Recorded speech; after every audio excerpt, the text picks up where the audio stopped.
Oh, no problem. See you. Oh, sorry, you were saying I was talking? No, I just opened up the windows. If that doesn't bother you, get some airflow. Okay, thank you. Okay, Rob, going to start at 2 in 2 minutes, 25 seconds.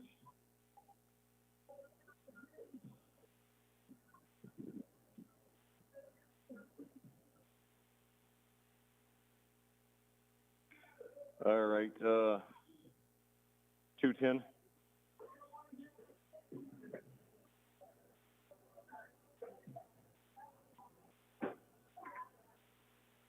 Two minutes.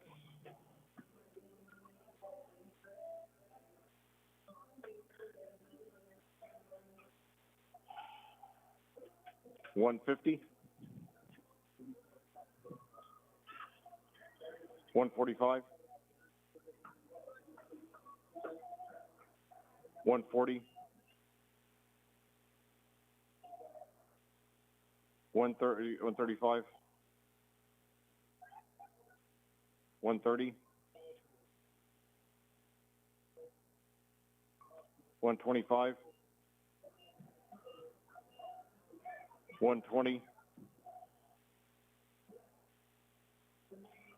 $115. $110. $105.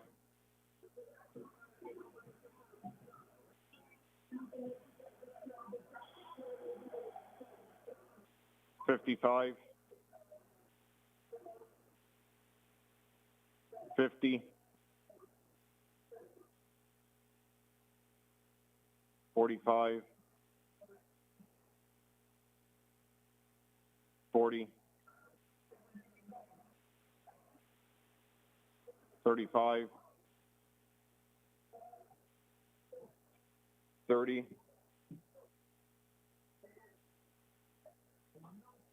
$25. $20. $15. $10. $9. $8. $7. $6. $5. $4. $3. $2. $1. And blast off.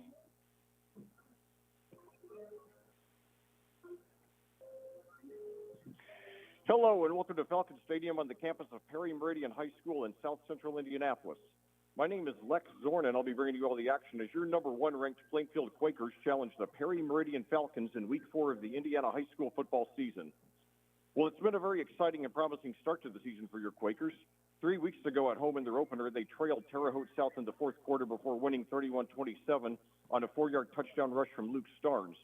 Then the next week, after making not just one, but two 80-mile bus trips up to Tippecanoe County in 16 hours, Plainfield trailed 9-7 in the fourth quarter before shaking off their fatigue and closing out the game with 17 unanswered points to win 24-9. Last week, however, back at Plainfield, the Quakers saved us from the usual tension as they played the Mooresville Pioneers in the conference opener of both teams. Taking advantage of Mooresville's struggling rushing defense, the Quakers scored rushing touchdowns on their first 5 possessions, 3 by Luke Starnes and 2 by Weston Wayrich, and also scored on an interception return by Jacob Dellinger. Having to play from behind early on neutralized the Pioneers' passing offense led by junior star quarterback Connor Cruz. Plainfield steamrolled to a 42-0 win, their first shutout in 8 years and their biggest margin of victory in 12 years. The game was played with a running clock for the entire second half. The win was so dominant that this week Plainfield jumped 4 notches from number 5 all the way to number 1 in this week's USA Today Network poll for Class 5A. Tonight, the Quakers try to keep the fire burning as they visit the Perry Meridian Falcons, who are possibly the worst 6A program in the state in the late 2010s, but have been steadily improving in recent years and appear to be on the brink of their first winning season in 21 years. After winning only 3 games combined in the 4 seasons from 2017 to 2020, Perry Meridian went 2-8 in 2021 and 4-7 in 2022. Last year, their record dropped back to 2-8, but 5 of their losses were by 7 points or less. This year, the Falcons are off to a solid 2-1 start. After losing their opener 45-14 to Class 6A Franklin Central, Perry Meridian beat Southport 42-7 and then last week beat Franklin, currently the number 12 ranked team in Class 5A by a score of 12-7. A victory tonight over number 1 ranked Plainfield would be a sure sign that the Falcons finally have the program back on track. Now, so far this season, Plainfield has rushed 120 times and passed 31 times, a ratio of nearly 4-1. Sophomore quarterback Bryce Sabank has mostly just been a game manager and has thrown deep only a few times. He's completed 20 of 28 passes, 71.4% for 193 yards, no touchdowns, and no interceptions. His leading receiver is sophomore Ethan Ellis, who has 6 receptions for 92 yards, followed by junior Ryan Garver with 3 receptions for 32 yards. Plainfield does most of its damage on the ground, and almost all of it comes from the 2 players who I refer to as the lead actor and the supporting actor. Junior Luke Starnes has 64 rushes for 514 yards and 8 touchdowns, while senior Weston Wayrich has 42 rushes for 218 yards and 3 touchdowns. Meanwhile, Perry Meridian has rushed 82 times and passed 41 times, an even 2-1 ratio. Senior quarterback Alan Zupan, a 3-year starter, has completed 22 of 40 passes, 55%, for 359 yards, 3 touchdowns, and 1 interception. His leading receiver is senior Byron Hahn with 8 receptions for 147 yards and 2 touchdowns, followed by senior Ethan Neffel with 5 receptions for 123 yards and 1 touchdown, and sophomore Elijah Williams with 10 receptions for 101 yards. On the ground, the Falcons are led by senior Jonathan Hunter with 48 rushes for 270 yards and 5 touchdowns, followed by senior Dylan Marilis with 15 rushes for 76 yards, and aforementioned quarterback Alan Zupan with 18 rushes for 79 yards and 2 touchdowns. Head coach for Plainfield is Tyler Bless, who's 9-4 in his second season with the Quakers.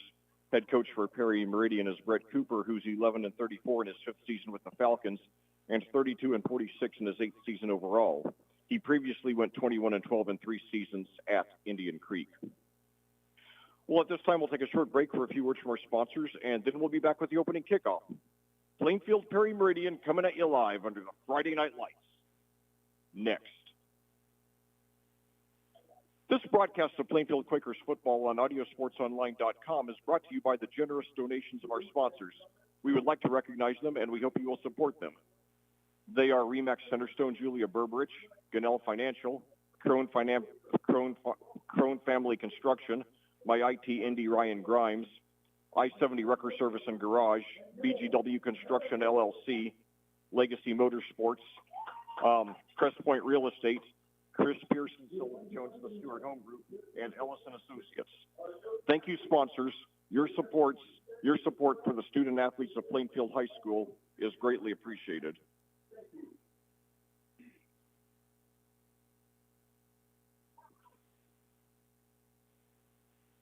Well, back here at South Central Indianapolis, we're just a few minutes away from kicking off Game 4 of the season here at Falcon Stadium.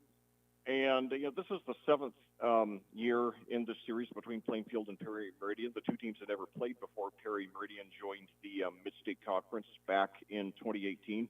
Plainfield has won all 6 matchups since then. However, the Falcons have been steadily closing the gap in recent years.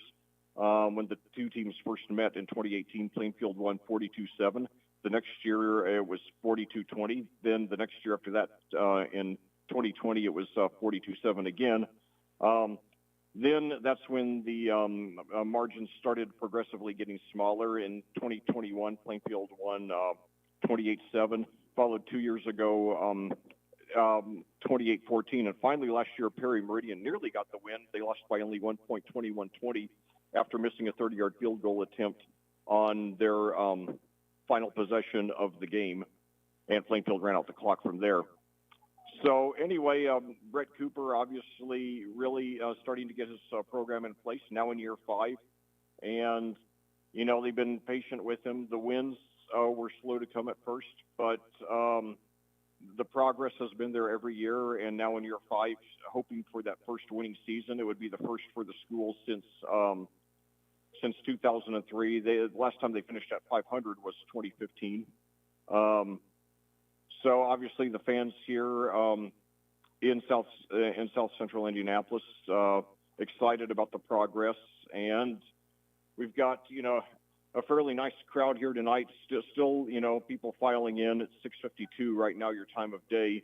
We've got across the field in the visiting bleachers about 100 Plainfield fans with more filing in. I see some at the concession stand, and then others in the standing room. So I think usually it's very rare that we ever get less than about 250 Plainfield fans, for a road game. So 81 degrees outside is your temperature. 84 was the high. 84 was the high here today in Indianapolis. A week from tonight for our next game, which will be at Greenwood, supposed to have 86. So we're having some really good weather from a fan standpoint. Probably a little hot for the players. And now Perry Meridian walking out through the inflatable tunnel with the inflatable Falcon above it, getting a nice ovation here from this crowd amid heavy metal music. And Plainfield should be entering the field at any time. And right now, let's take a look at what the other Hendricks County teams are up to tonight. All 6 of them are in action. In fact, 2 of them against each other. One of only 2 intra-conference games on the regular season schedule. Brownsburg is the number 2 ranked team in Class 6A, moving up a notch this week after last week's 40-0 win over Franklin Central. Tonight, they host the other 6A team in the county, Avon. Brownsburg now 3-0, Avon 1-2. Last week, they lost to currently number 5 ranked Hamilton Southeastern 28-13. Sort of a letdown after their super inspiring win a couple of weeks ago in overtime over Ben Davis that looked like it was the beginning of getting Avon back on track. In Class 4A, Danville is 2-1. Last week's 21-10 victory over Lebanon. And at that, we will pause for the national anthem.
Well, thank you to Perry Meridian for that lovely rendition of the national anthem. And, a couple of days ago was the 23rd anniversary of September 11th, 2001, a day that those of us old enough to remember will never forget. And just a reminder, how fragile life is and how fragile our freedoms is. And we must, always fight for this country and, for the freedoms that we have. And, not ever take it for granted or let it slip away. But anyway, getting back to, and now Plainfield takes the field here, getting a nice ovation from their fans. And there are already a few more dozen have filled into the visiting bleachers since I last reported just a few minutes ago. But anyway, getting back to Hendricks County action. In Class 4A, Danville is 21. Danville is 2-1 after last week's 21-10 victory over Lebanon in the Sagamore Conference opener for both teams. The Warriors have won 2 consecutive games after their season opening loss. Tonight, they should make it 3 in a row as they host 0-3 Hamilton Heights, the Huskies. In Class 3A, Tri-West moves up a notch this week to number 9 after last week's easy 69-8 win over the Frankfurt Hot Dogs. Tonight, the Bruins host 3-0 Western Boone, 4-time state champion. They are ranked number 7 in Class 2A. And finally, also in Class 3A, Cascade is off to its first 3-0 start in 31 years. Last week, they beat Edgewood 42-0. down in the lovely community of Ellettsville, playing on that red field. Yes, they actually have a red field. It's the only non-green football field I've ever been to in the state of Indiana. And, of course, 42-0 was also the score by which Plainfield won its game over Mooresville. Tonight, Cascade hosts the 2-1 West Central Trojans, a Class 1A team. And even though I am a lifelong Hoosier, I have no idea where West Central is, so I'll have to look that one up. But anyway, good luck to the Cadets. Previously, I commentated for them from 2016 to 2019, and that was a great experience. And, you know, part of me will always be a Cadet, but, you know, first and foremost, of course, I am a Quaker. And I'll tell you, it's exciting. You know, this is my 13th consecutive season of commentating Plainfield football. First time they've ever been ranked number one in all that time. So it feels good, but it'll feel a lot better if, you know, they make a deep playoff run, you know. And I'm going to be talking a lot more about that subject at the half because it's something I have a lot of strong feelings about, you know, based on my experiences. So now the captains from both teams meet at center field for the coin toss. 6:58 is your time of day. And, you know, see the captains now shaking hands. And that reminds me, you know, I remember when we endured that COVID season 4 years ago. Last year's seniors were freshmen that season, you know, and this shows, I think this is why so many people became jaded, because so many COVID regulations, the more that we got into that crisis, the less scientifically based the guidelines became. I thought it was just so ridiculous that they were told not to do handshake lines after the games. So I'm thinking it's safe for the kids to pound each other for 2.5 hours, but it's not safe for them to shake hands, you know. I mean, where's the science in that? So anyway, 6:59, your time of day now. And so Perry Meridian has won, and they will defer when the toss. I'm surprised because I think Plainfield is the type of team that, you know, you really don't want to let have the ball first because, you know, they are such an efficient running team and they're so good at dominating time of possession that they can get you down in a hole, you know, very quickly. So I think that, you know, you want to get the ball first and score first to try to, you know, put the pressure on them. But, you know, you can only, you know, that's my thinking anyway. I'm trying to, you know, of course, the thing is, keep in mind, I see Plainfield every game, so that's my perspective, you know. So, you know, since I see them every game, I know how I would play them if I were the opposing coach. So anyway, 7 o'clock now. The kicker just sets the ball on the tee. Luke Starnes and two other Quakers are back deep to receive.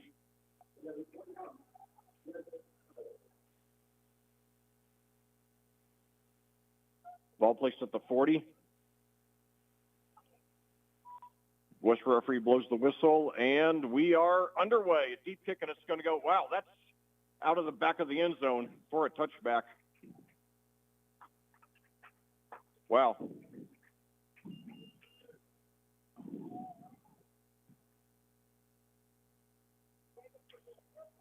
So that was an outstanding kick.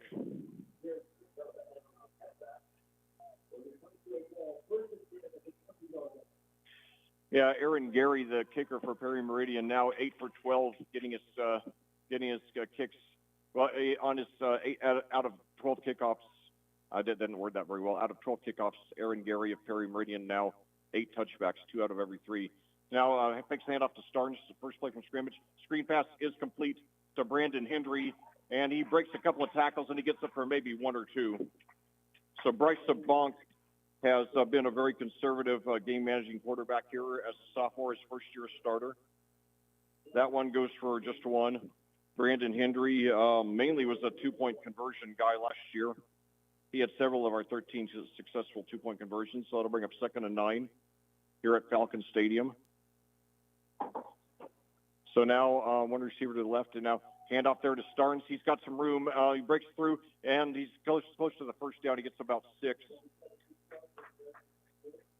Luke Starnes averaging 8 yards a carry coming into this game, 8 touchdowns in 3 games.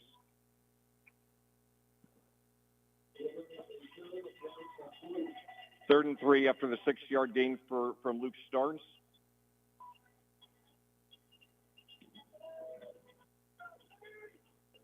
Fans stomping on the bleachers wanting a 3 and out for Plainfield to start the game.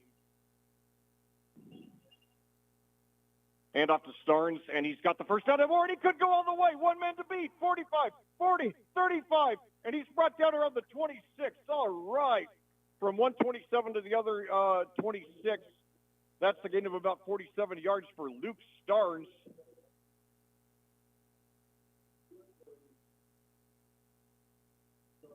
So I give him one more yard than I thought. So a 48-yard gain there by Luke Starnes. 2 carries, 54 yards for the junior. Very big college prospect. And he's only a junior. How exciting it is. We have that young man back for one more year. So now we have, I believe that's Garver and Ellis as the receivers to the left. Hand off to Starnes again. And he's got a little bit of a hole. He gets up for about 3 this time.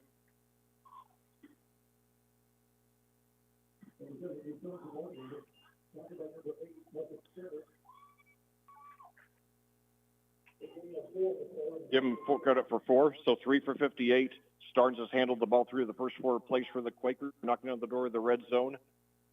Have it at the 22. 2nd and 6. I'm sorry. Yeah, at the 22. 2nd and 6. That's correct. So 2 receivers to the right, 1 to the left now. Wayrich now in there. And now screen pass to Wayrich, and he's up for about 4 or 5.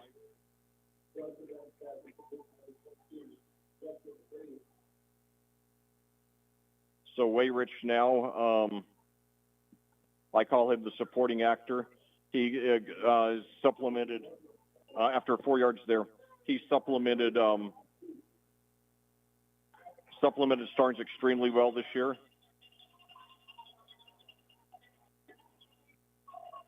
So DeBonk has completed his first 2 passes. Now 2 receivers to the left. Now hands off to Wayrich, and he's got the first down, maybe a little more. First rush of the game for Wayrich.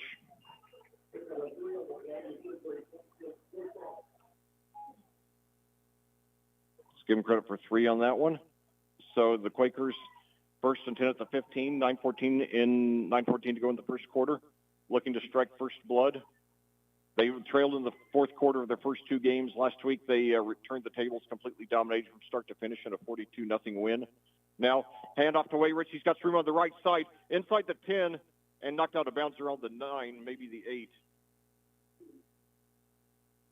So Wayrich, the first 3 rushes go to Starnes. The last 2 go to Wayrich now.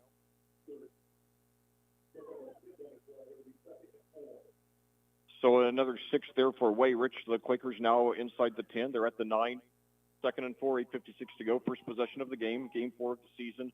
Plainfield, ranked number 1 this week in Class 5A, trying to prove they were worthy of it, jumping up 4 big notches from number 5 last week. So now Garver to the left, Ellis to the right, Wayrich the running back. Wayrich gets it, and he's got room on the right side. He could go all the way. Did he break the plane? He dove in. Yes. So Weston Wayrich, his 4th touchdown of the season, and the Quakers open the scoring with 8:50 to go here in the first quarter. So Starnes on the first possession, 3 rushes for 58 yards. Wayrich 3 for 18 and a touchdown.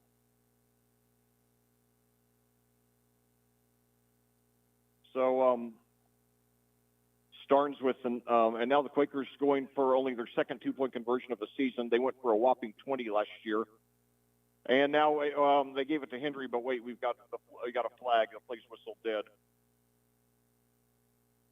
And it's going to be against the Quakers, false start. So they'll move it back 5 yards. So presumably now they will settle for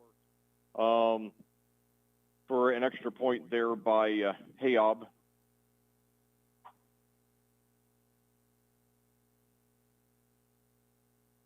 Hayob 10 for 11 on PATs on the year, 2 for 4 on field goals. His kickoffs have been particularly good. And now it is up, and it is good. So with 8:50 to go in the first quarter here at South Central Indianapolis, your score, Plainfield 7, Perry Meridian 0.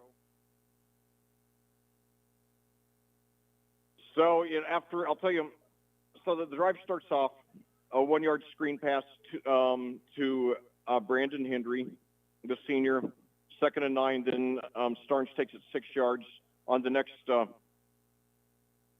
page on the next play, setting up 3rd and 3.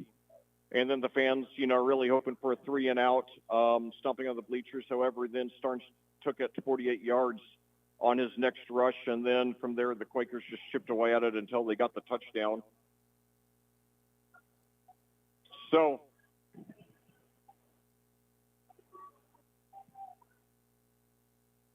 just keep doing it, boys.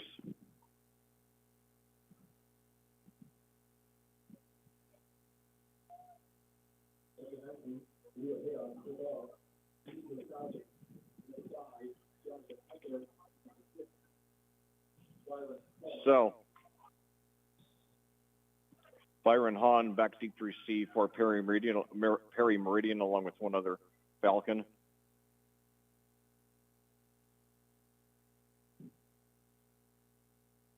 It's a deep kick, and it's going to go into the end zone for the touchback. So now Hayab, 12 of his 19 kickoffs of the season have been touchbacks, over 60%. So he certainly upped his college stock this year. Boy, I'll tell you, it is. I can think about, I noticed the team has improved, and it's also heartwarming to see just the way certain individuals have improved. I mean, there are kids we have on our team who look like they've improved 2 years over last year. So it's a tribute to how hard these kids worked during that off season, especially. I think a lot of them were motivated by the painful way the season ends. So now Perry Meridian on offense for the first time tonight. Handoff, and he's got some room, and he's tripped up after a gain of about 6. That was John Hunter. He is a senior for the Falcons. I remember there was a singer named John Hunter. He had a top 40 single back in 1985 called Tragedy. I think he was a one-hit wonder. I'll have to look him up. I don't think I ever heard anything from him beyond that. I kind of like the song, too. So anyway, Hunter gets 6 on the first carry. Now 2 receivers to the right. Handoff again. And he's brought down for a loss this time. All right. We were ready for him. So Hunter brought down for about 2 that time, for about a 2-yard loss. That'll bring up a very critical 3rd down on about 6. Yeah, it was a 2-yard loss, so 3rd and 6 for the Falcons at their own 24.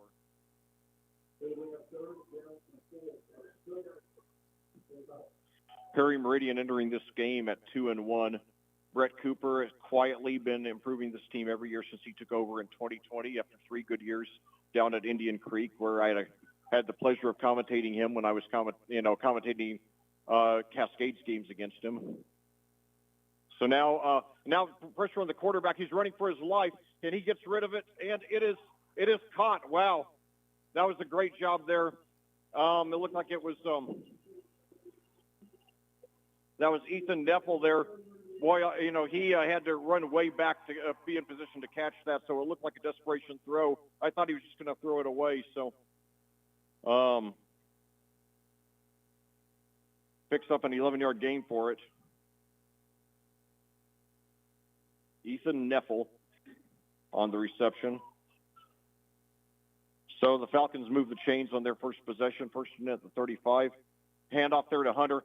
He tries to get around the left side, but nothing there, and he's brought down to right around the line of scrimmage. So after a 6-yard gain on Hunter's first rush, he's been stopped dead on his tracks on his 2 subsequent carries. So they stop him for no gain that time.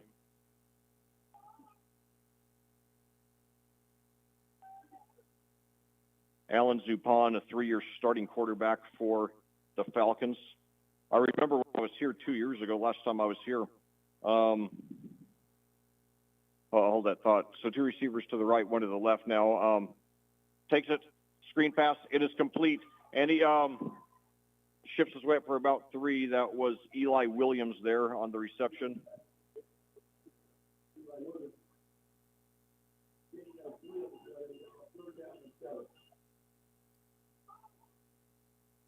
Picking up 3 there, bringing up a very critical 3rd and 7.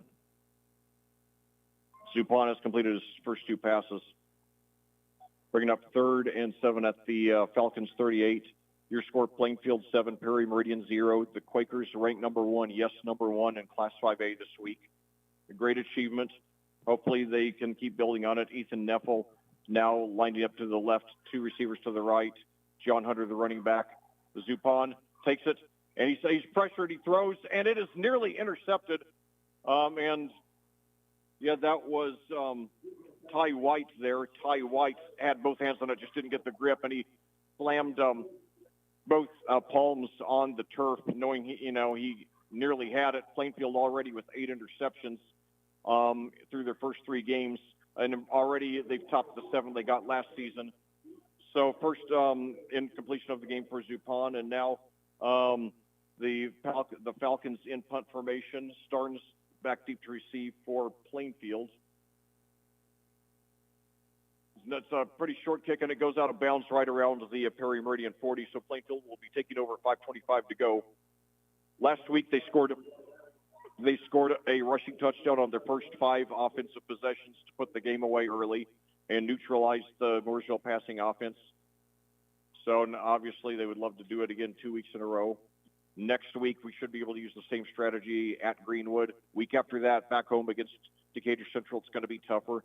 The Hawks, ranked number 4 in our class, they got to the Class 5A state championship game last year, and they're going to be running and gunning against us. Even though they did beat us last year, the regular season, I think they're still sore about the way we broke their hearts in the sectional championship game 2 weeks ago. So now the Quakers, 1 running back, 1 receiver to the right. Handoff there, and that Starnes got through on the left side past the 45 up to about the 40. We got a flag, however, so let's see if this will count. We started the drive at the 47. It's going to be holding against the Quakers, so it will be coming back. Stopping the clock with 5:20 to go.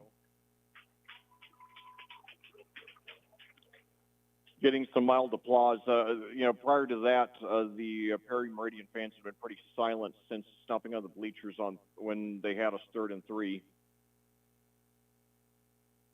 Then Starnes rushed for 48 yards on the next play. And it's been pretty silent ever since. We got about 200 Plainfield fans now. Still a few more filing in across the field in the visiting bleachers. So now the Quakers backed up to their own 37, 1st and 20. So now we might see a little more passing. We got Garver and Ellis lined up to the right now. Starnes, the running back, to Bonk in shotgun. And we got some movement on the line, but no flag. And now finally we got a whistle here. So I think we're going to get 5 of the yards back that we lost on the holding penalty. False offsides against the Falcons.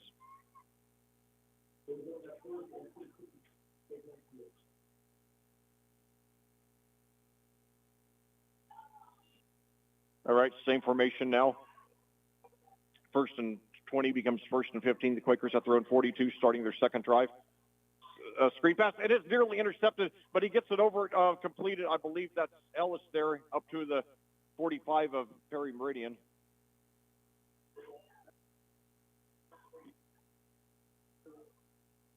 Okay, that was to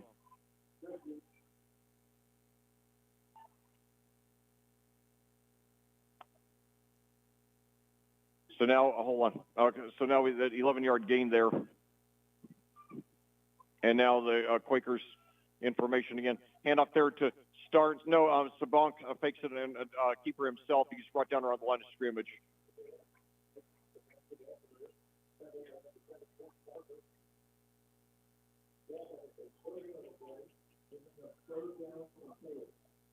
No gain on the play.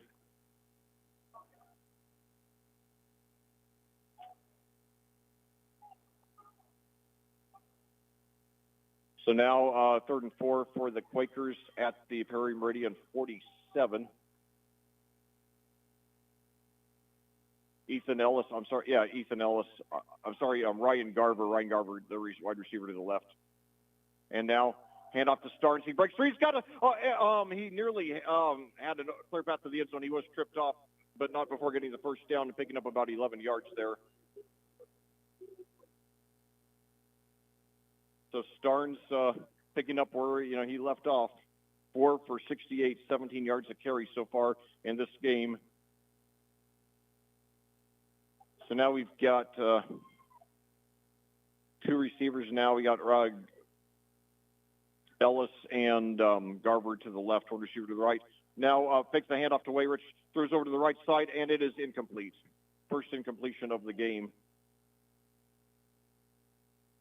Mason Beers was the intended receiver. He is a junior. Beers, spelled like the plural form of the drink. Sabank's first incompletion of the game. He did complete his first 3, one each to Hendry, Wayrich, and Ellis. 2nd and 10 now for Plainfield at the Perry Meridian 37, already leading 7-0 here in the first quarter. 1 receiver at each side. Now 2 running backs. Hand off to Starnes. He stutter steps and then goes forward for about 3 or 4.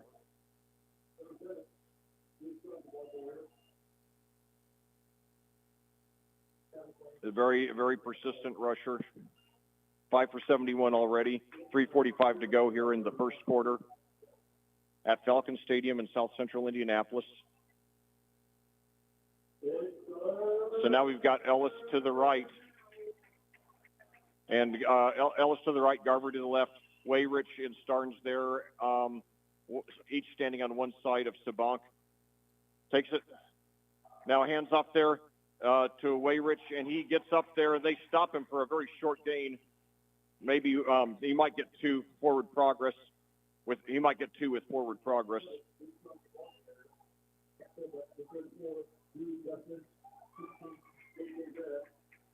So to bring up 4th and 5.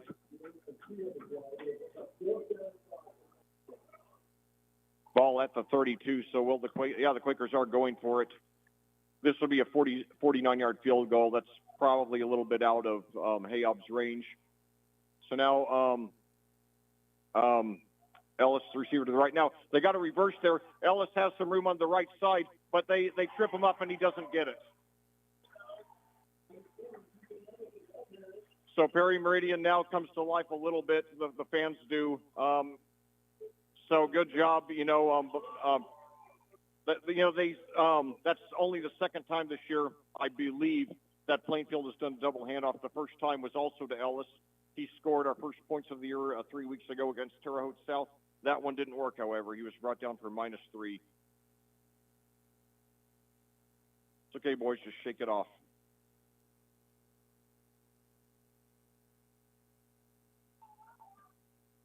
Get the ball back.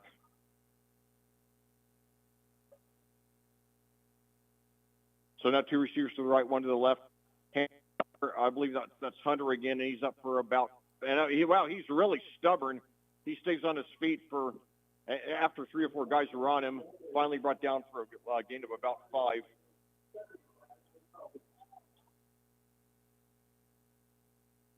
The last time I commentated here 2 years ago, Alan Zupon was a very promising sophomore starter for the Falcons, but he got injured in the first quarter of the game, and the offense was largely ineffective the rest of the game without him. And it's really hard to overstate just what a different team it was without him. So now 2 receivers to the right, 1 to the left. Fakes handoff to Hunter. Now screen pass over to the right side, and he's going to be very close to the first down, maybe a yard short. Neffel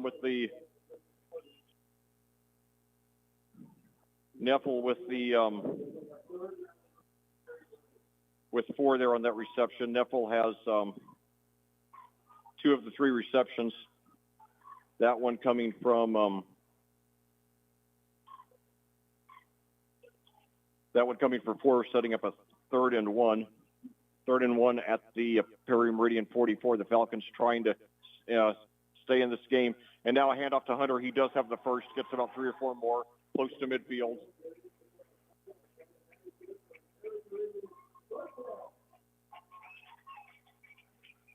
So another 5 for Hunter. I have him 5 for 14 here in the first quarter. 1:13 to go and counting. Plainfield 7, Perry Meridian 0.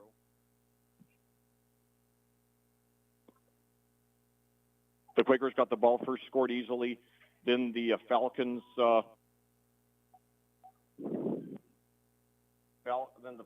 punted. Plainfield, however, turned it over on downs. at the Perry Meridian 35. Now the Falcons on their second possession. Hand off to Hunter again, runs into one of his own men, but it does get up for maybe 1 or 2 yards. Under a minute now to go in the first quarter. Give him credit for 2 on that one. So 6 for 16 for Hunter by my count in this game. He's handled the ball on 6 of Perry Meridian's 10 offensive plays. 23 seconds now. In the first quarter, that is. So Byron Hahn now lining up to the left. Eli Williams and I believe Neffel to the right now. Now Williams goes in motion left, takes a handoff, but he's brought down for a loss, and that will end the quarter. So after 1 quarter of play here in South Central Indianapolis, your score, Plainfield 7, Perry Meridian 0. We'll be back with the second quarter after these words from our sponsors.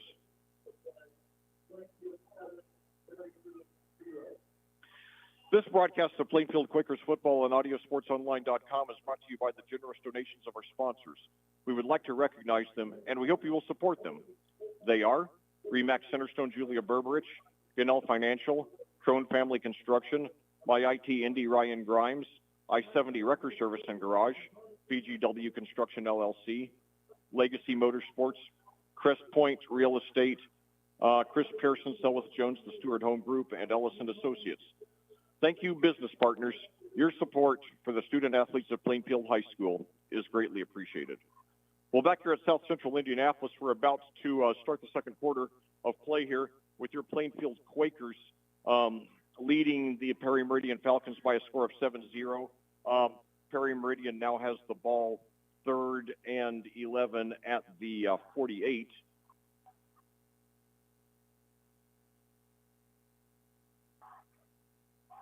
Eli Williams just brought down for a loss on that last play.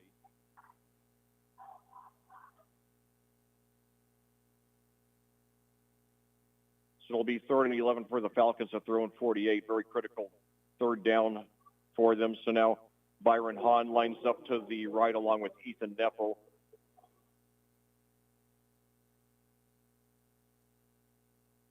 One receiver lined up to the left, John Hunter, the running back. Alan Zupon is the quarterback. And now he's blitzed. He gets rid of it, and it is broken up. So what will the Falcons do? Will they, it looks like they will punt.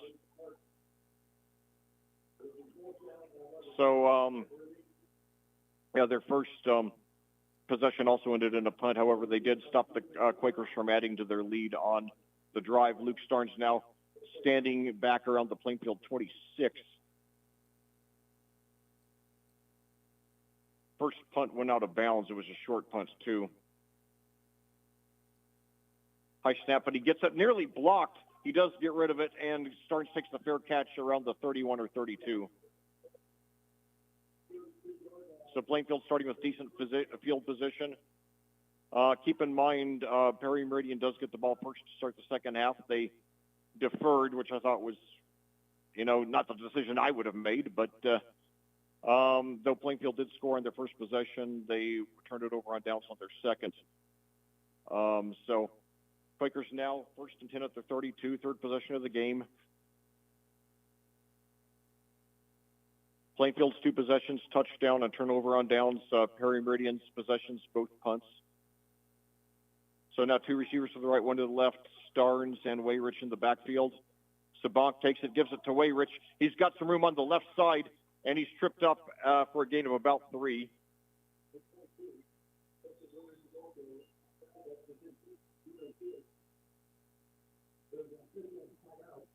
And now we've got timeout for an injury, and I'll tell you, that's certainly a bad sign, because when I was here 2 years ago for that game, it was very painful because there were 7 injury timeouts, 6 of them for Perry Meridian players.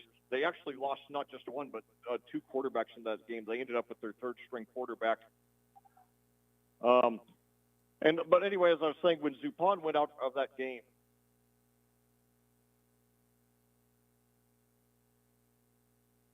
when Alan Zupon went out of that game with that injury in the first quarter, Perry Meridian just was completely ineffective on offense for most of the game.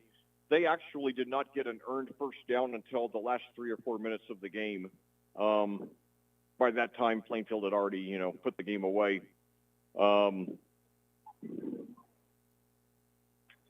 So, yeah, we really played some tough defense there. So now the Perry Meridian player getting up, and he's walking off the field with assistance, getting a nice ovation from these fans here.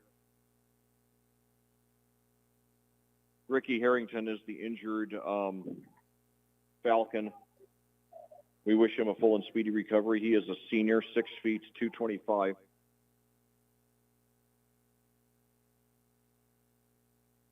He is limping. Possibly a left foot or ankle injury. So now 2nd and 8 for the Quakers after the 2-yard gain by Wayrich. He's 5 for 20 with a touchdown.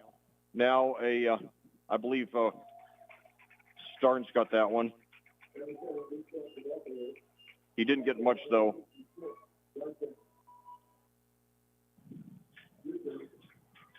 Only got 1, in fact. So he's only gotten 6 on his last 3 after getting 68 on his first 4. But it's okay. He'll keep at it, and he'll break free for a long one.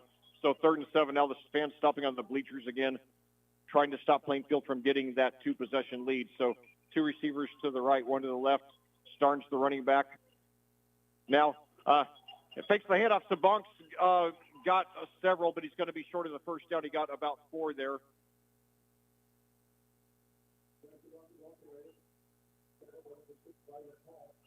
So Plainfield apparently will punt for the first time in the game after that 4-yard pickup by Bryce Sabonk, the sophomore, in his first year as a starting quarterback. Despite the lack of passing, Plainfield has steamrolled to a 3-0 start. 2 dramatic fourth-quarter comeback wins, followed by a blowout win over Mooresville last week that moved us all the way up to number 1 in the USA Today poll for Class 5A. Now the Quakers apparently about to punt for the first time in this game. Gets the punt away. It bounces at about the 32. Takes a good Plainfield bounce. Wow. Inside the 20 up to about the 15. And now down at the 14. So that will end up being a 47-yard punt there. There is a flag, however. Let's see what that's all about. So it's roughing the kicker against Perry Meridian.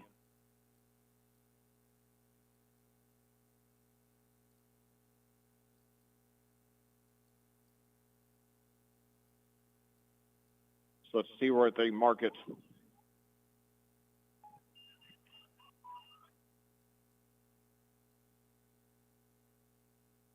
Okay, so so now Plainfield will get the first down after all. So that could be a very, very critical penalty for Perry Meridian if Plainfield scores on this drive. So the drive kept alive by roughing the kicker penalty, moves it into Falcons territory at their 46. 3 receivers now to the right, to the left, excuse me. Sabonk in shotgun. Now hands off to Starnes. Breaks the tackle past the 40 up to about the 35. I believe he has the first. It's going to be close. Luke Starnes already 8 touchdowns on the season. So 11 yards there by Starnes, so they do get the first. Averaging over 10 a carry, 8 for 85. He averaged 8 a carry coming into this game. He looked like a sure shot to get 1,000 yards last season. But then as our late season woes neutralized our neutralized our rushing offense, he fell short. I think he finished with 954, almost certain now to do it this year, though. Now, hand off to Starnes again. Another breakthrough, and he's up for about 7 more, met by a wall of about 6 Falcons. Falcons likely to cross the century mark here in the second quarter. Give him credit for 6, so he's 9 for 91 now. Bringing it up to the Perry Meridian 29 here. So now we've got One receiver to the, and now we got the play whistle dead here. Mason Monday is lined up to the right now. Ethan Ellis, and I believe that's Mason Beers lined up to the left. So two Masons in there. I'll tell you, it's just so hard for me to adapt to so many kids now having first names that traditionally have been last names. Mason being just one example of many.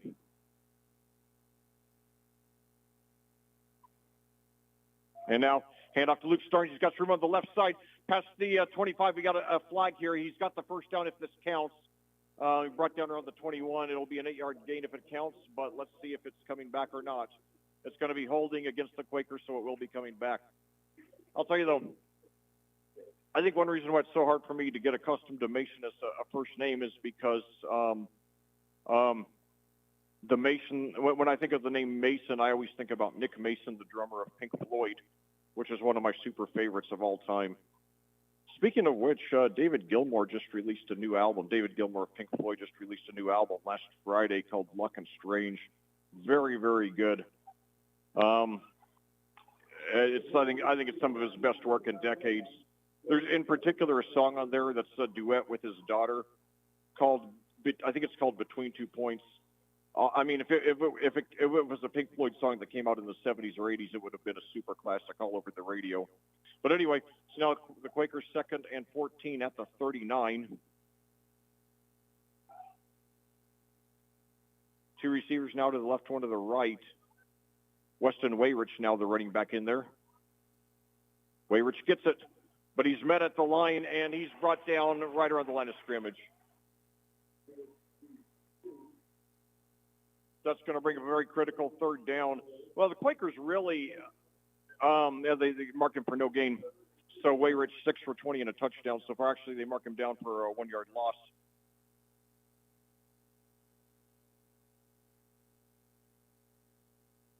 So 3rd and 15 now for the Quakers. They are certainly in 4th down territory here at the Perry Meridian 40. They scored easily on their first possession, but now they've struggled since. Now the fans really going crazy, stomping on the bleachers. Two receivers to the left, one to the right. Two running backs, Sabank in shotgun. And now we've got, I think the Quakers have just taken their first time out. Probably a good time to do it because I think what Coach Bless is thinking right here is, under 8 minutes to go in the half, we scored easily on our first drive. Moved the ball fairly well since, but have had a hard time finishing drives. And, Perry Meridian has moved the ball decently, and, they're just one play away from tying this or taking the lead with the touchdown of the 2. So I think what Bless is thinking is, let's make sure we get this first down here, preferably score, but at least run a big chunk of time off the clock, especially since Perry Meridian gets the ball to start. Perry Meridian gets the ball first to start the second half, and just not wanting to let them hang around and stay close, One of the things that has cost a lot of teams games over the years after getting an early lead is letting the other team hang around too long. So Quakers now, one receiver at each side. We got Monday to the right. I believe that's Spears to the left. Wayrich and Starnes, the running backs. Sabank in shotgun. 3rd and 15 at the 40. Takes it. Fakes the handoff, rolls left, thinks about throwing. He does throw. He's got inside the 20, and he weaves his way inside to about the 18. So that's a 22-yard pass there, completed to Weston Wayrich. Oh my God, that's Wayrich's longest reception of his career. I'm almost certain I'll have to look that up, but man, that is a big-time play on which the game could very well turn. All right. Weston Wayrich's second reception. First was for 4 yards. Now that one from 22. So now two receivers to the right, one to the left, two running backs.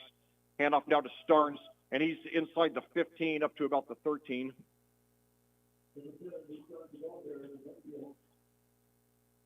So let's see where they mark him. Starnes now just shy of 100 on the game. That was his 10th carry. But yeah, that was, and now so they give him 5. So 10 for 96 on the game for Starnes. Plainfield now second and 5 at the Perry Meridian 13. 2 receivers to the right, 1 to the left. Starnes and Wayrich in the backfield. Sabank in shotgun. Takes it, hands it off that time to Wayrich, who hits a man, falls backwards. He falls several feet, forward while his back was facing the end zone. Did get the first down, all right. Picks up 6 on that one. First and goal for Plainfield at the Perry Meridian 7. Come on, boys, let's punch this in. A 2-possession lead is a lot better than a 1-possession lead. That changes, your opponent's strategy a lot.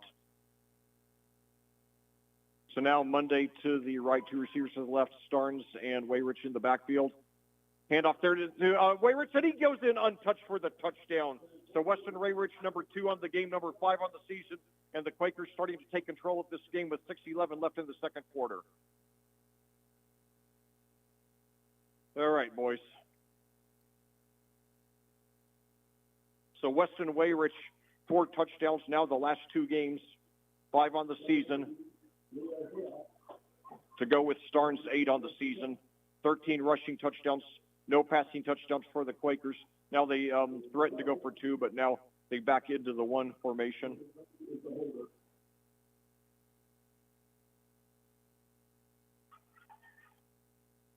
It is up, and it is good.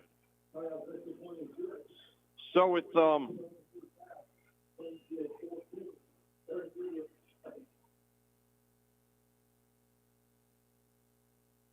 So with 6:11 to go here in the second quarter at South Central Indianapolis, your Plainfield Quakers now in a much more comfortable position than they were a couple of minutes ago. They were on a very critical third and 15 at the Perry Meridian 40 when Bryce Sabank threw deep for one of the first times all season. It went for 22 yards to running back Weston Wayrich. The play seemed to catch Perry Meridian off guard, and that set up a touchdown by Wayrich a few plays later from 70 yards out. So Hayob, 12 for 18, exactly exactly 2/3 of his kickoffs on the season have gone into the end zone for a touchback.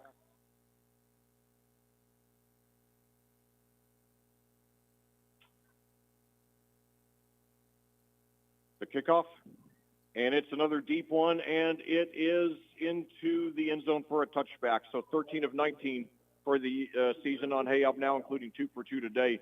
And I'll tell you, Perry Meridian now is going to be under a lot of offensive pressure because if they get a touchdown here, make it 14-7, then they'll have a chance to come out and tie it to start off the second half.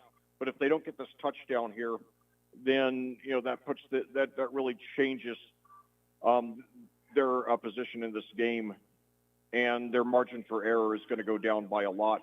So now lining up to the right, we've got Byron Hahn, and then 2 receivers now to the left, Alan Zupan, the senior 3-year starter at quarterback. A little undersized at 5'9", 180, but he's done a lot of good work for the Falcons here. And now fakes the pass, goes up himself and takes a slide after picking up about 2 or 3, his first rush of the game.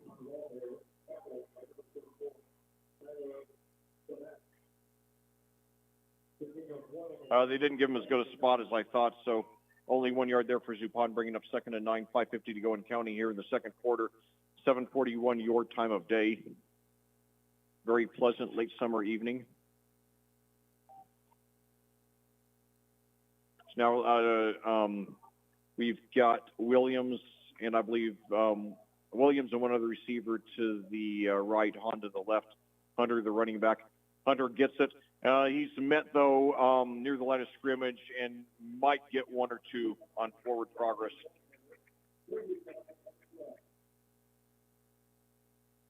It's going to bring up 3rd and long. We do have a flag, so let's see what that's all about.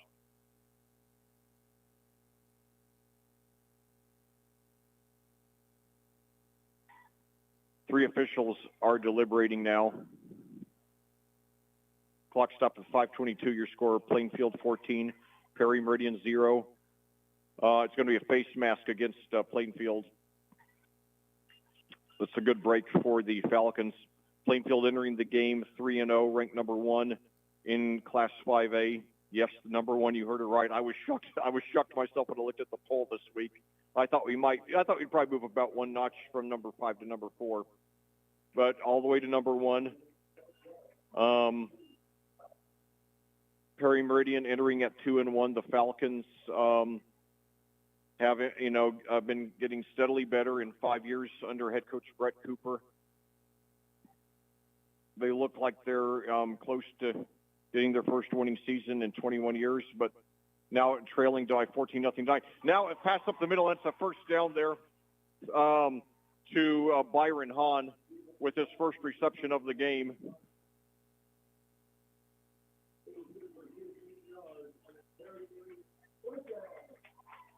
Supon has completed 4 of his first 5 passes. That was his longest one for 15 yards.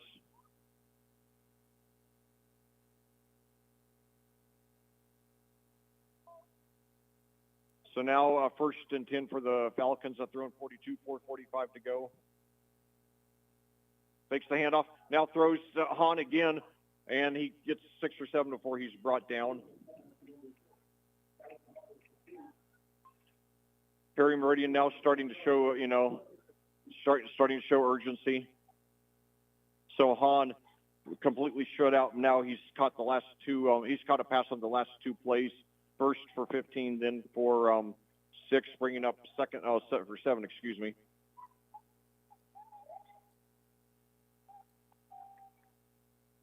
So second and 3 for Perry Meridian at their own 49. Now a handoff to Hunter. He does have the first down, and it spins around after he's hit and gets up to about the 45. So that's going to be a gain of 5 or 6 for Hunter.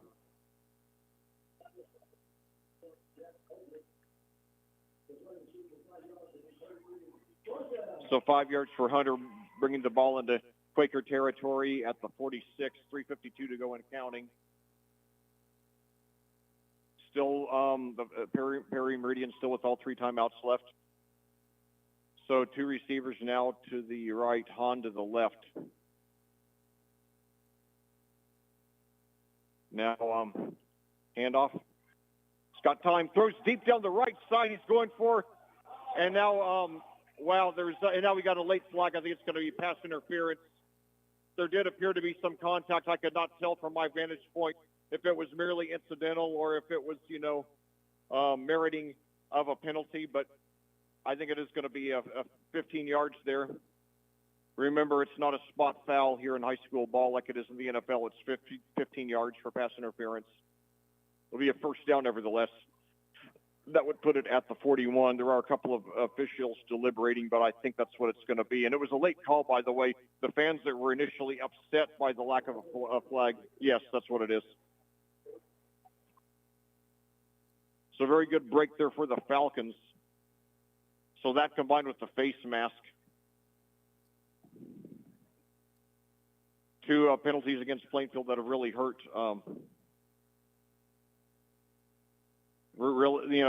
penalties against Plainfield that, are helping the Falcons stay in. And if they get a touchdown here, and remember they got 3:28 to go, all 3 timeouts. So full range of offense, full range of options. They can be very methodical, take their time. So now Hahn to the left, I believe that's Neffel, and Williams to the right, and Hunter at the running back position. Supon in shotgun, takes it, gives it to Hunter. He plows his way forward. He's going to get about 3 or 4. 3:17 to go and counting. Give him 3 there. Hunter 8 for 24 on this game by my count. Exactly 3 a carry on average. So now it was an even 3 minutes to go in the quarter. They break huddle. So now we've got Neffel and Williams to the left. Neffel and Williams to the right. Hahn to the left. Hunter the running back. Zupan in shotgun, takes it, rolls right, and now he rushes it himself, and he's up to about the 22. He's going to be right around the first down, maybe slightly short, depends on where they mark him.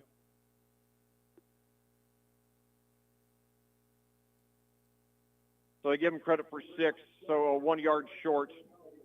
Zupan was his second keeper of the game. First went for 1. That goes for 6.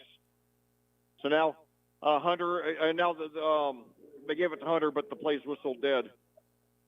So the clock stops with 2:14 to go.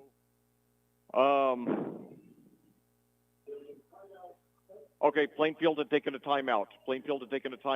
I like this timeout here. You know, we were thinking about just stopping the score. Even if we hold them to a field goal here,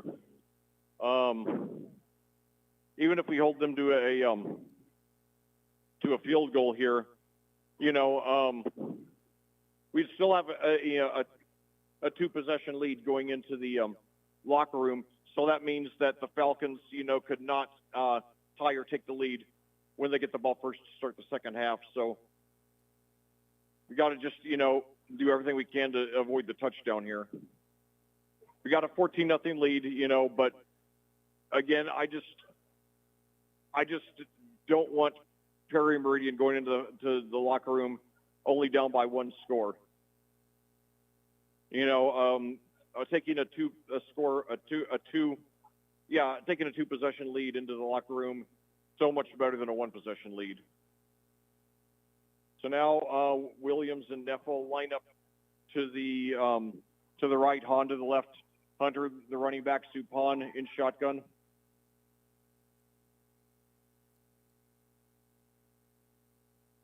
Back to action here.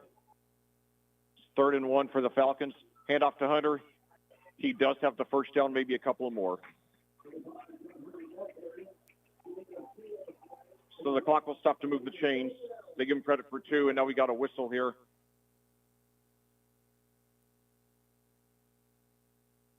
Hunter 9 for 26. Hunter, good size at 6 feet 205. I would think there's a good chance he'd be playing college ball a year from now.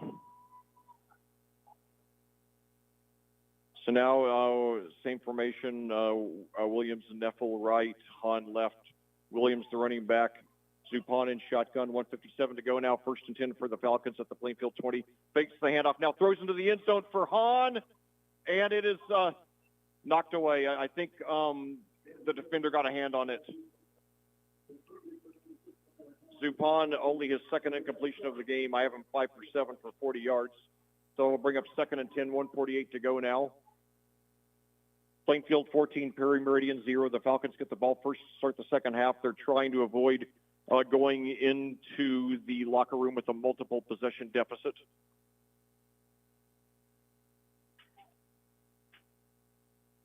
So now Hahn lines up to the right this time.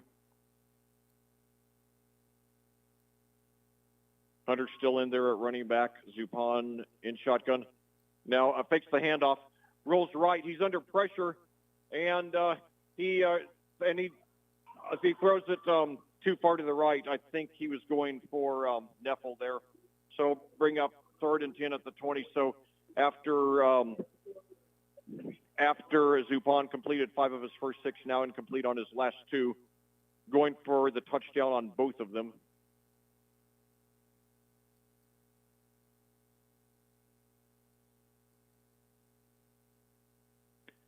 You know, 3 weeks ago back in the opener, Terre Haute South, you know, got the ball. They drove the ball well, and then they got, I think, down to the 28, then had 4 consecutive incompletions to end the drive. Maybe history will repeat itself here. So now Hahn to the left, and now we've got I think Perry Meridian has just taken his first time out with 1:39 to go. That's what I would have done in this situation. So now let's take a short break for a few words from our sponsors here on AudioSportsOnline.com. Plainfield leading Perry Meridian 14-0. This broadcast of Plainfield Quakers football here on AudioSportsOnline.com is brought to you by the generous donations of our sponsors. We would like to recognize them, and we hope you will support them. They are Remax Centerstone, Julia Berberich, Ganell Financial, Crone Family Construction, My IT Indy Ryan Grimes, I-70 Wrecker Service and Garage, BGW Construction LLC, Legacy Motorsports, Crest Point Real Estate, Chris Pearson, Sullis Jones, the Stewart Home Group, Ellison Associates.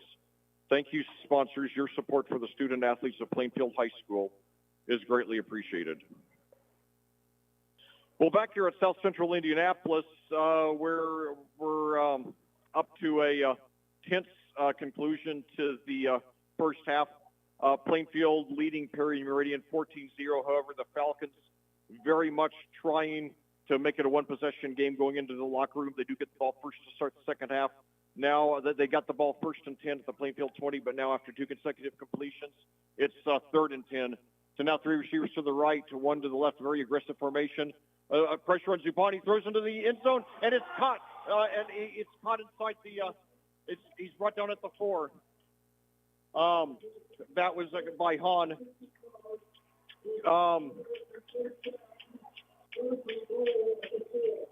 So 6 out of 9 now for Dupont. That'll bring up 1st and goal at the 4. And now handoff there to Hunter. And he pauses his way forward. He's going to be close to the end zone, but I think they stopped him a yard or so short.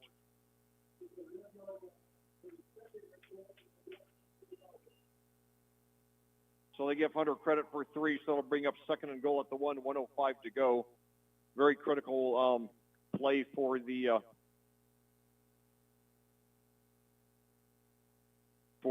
Falcons. 53 seconds to go and counting. So 2 receivers to the right now, 1 to the left. Dupont takes it, makes the handoff, throws into the end zone, and it is broken up.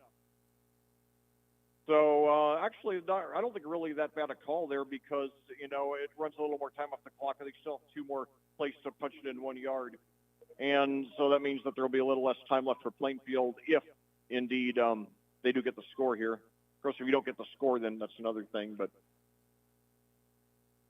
so now Neffel and Williams lined up to the right.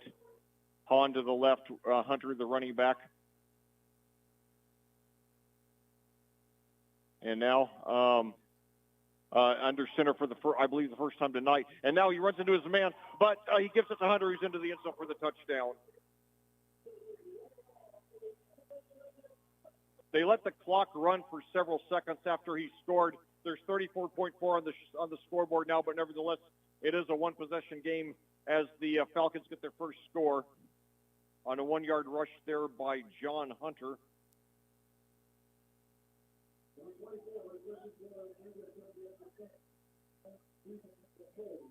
So now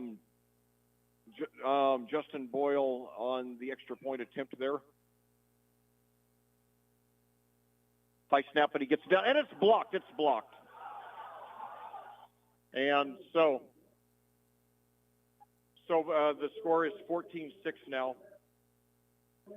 So, and that could be, very critical because that means that even if Perry Meridian does get this touchdown to start off the second half, they'll have to get a 2-point conversion to be even with us, to tie us.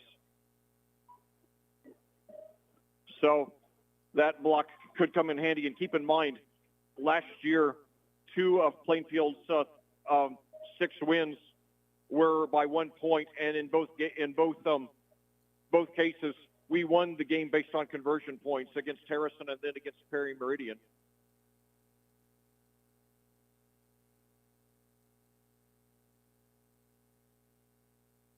So with 34.4 seconds to go in the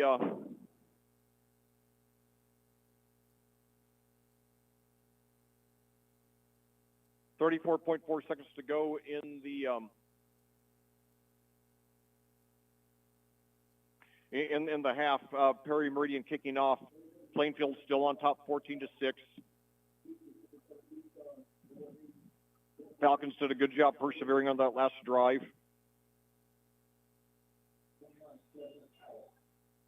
They're 2-1 on the season. And now the ball goes into the end zone for the touchback. Plainfield only has one timeout left. My guess is that they will just kneel at the clock here.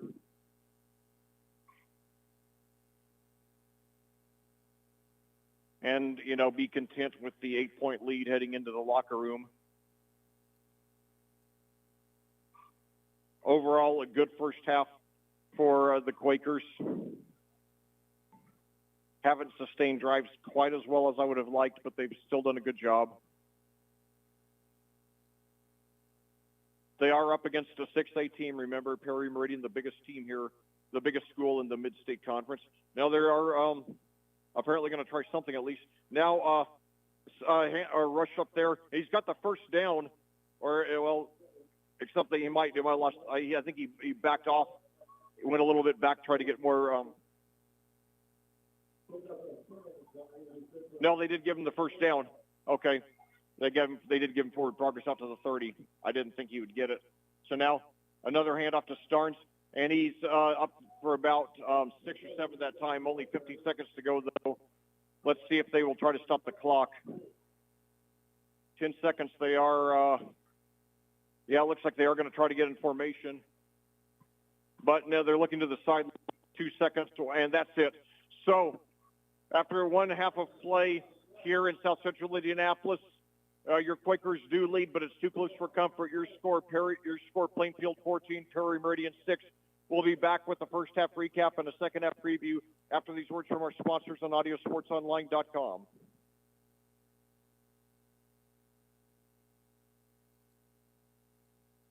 This broadcast of Plainfield Quakers football on audiosportsonline.com is brought to you by the generous donations of our sponsors.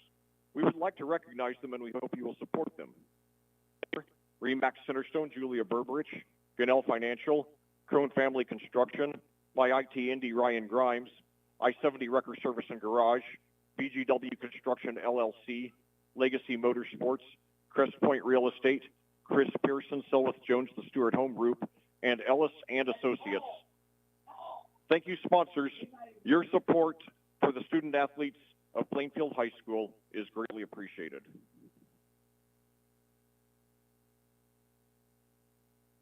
Well, back here at South Central Indianapolis, we're at halftime with your Plainfield Quakers leading the Perry Meridian Falcons 14-6 here in Game 4 of the season. It's a game in which Plainfield got the ball first. Perry Meridian actually got the ball. They actually won the coin toss, however, deferred, which surprised me for reasons I explained at that time. Plainfield scored very easily on their first possession on a 9-yard rush by Weston Wayrich with 8:50 remaining. Leo Hayab was good on the extra point, making it 7-0. Perry Meridian punted on their first possession. Then on Plainfield's second possession, they turned it over on downs at the Perry Meridian 35. However, Perry Meridian again punted on its next possession, and Perry Meridian on its third possession of the game. Plainfield on its third possession of the game nearly punted. However, a roughing the kicker penalty kept the drive alive. And then when the Quakers had it 3rd and 15 at the Perry Meridian 40, Bryce Sabank completed one of his longest passes of the season, 22 yards to running back Weston Wayrich. Then later on that drive, Wayrich scored his second touchdown of the game and 5th of the season on a 7-yard rush. Hayab's extra point made it 7-0. And then Perry Meridian closed out the half, consuming nearly the entire rest of the half, but scored for the first time of the game on a 1-yard rush by John Hunter with 34.4 seconds to go. And the extra point was blocked, bringing us to our current score of 14-6.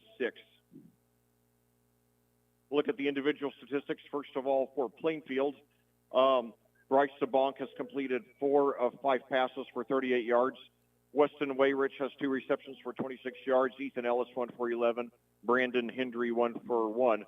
On the ground, Luke Starnes leads the way as usual with 12 rushes for 112 yards. Weston Wayrich has 8 for 32 and 2 touchdowns. Bryce Sabank, 2 for 4, and Ethan Ellis, 1 for -3. Meanwhile, for Perry Meridian, Alan Zupan has completed 6 of 10 passes for 56 yards. Byron Hahn has three receptions for 38 yards. Ethan Neffel, 2 for 15, and Eli Williams, 1 for 3. On the ground, John Hunter has rushed 11 times for 30 yards and a touchdown. Eli Williams, 1 for -1, and Zupan, 2 for 7. So basically, this is a game where Plainfield has generally had the upper hand. It's been a solid B performance. Coming into the game, ranked number 1, which I certainly did not see coming. I don't know about the kids, but I don't know about the coaching staff, but I did not see it coming.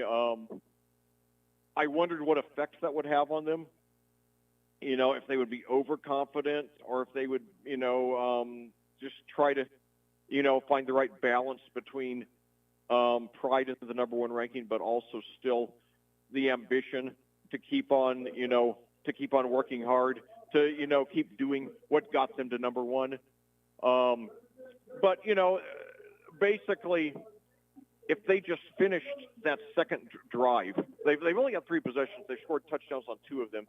If they scored on that second possession, and we turned it over on downs at the Perry Meridian 35, this is a much different game right now, and we're thoroughly in control. As it is now, we have the upper hand. I think we're going to win. It's ours to lose. As long as we don't screw it up, we'll win it. But the Falcons have a solid chance, and I was hoping they would not by now.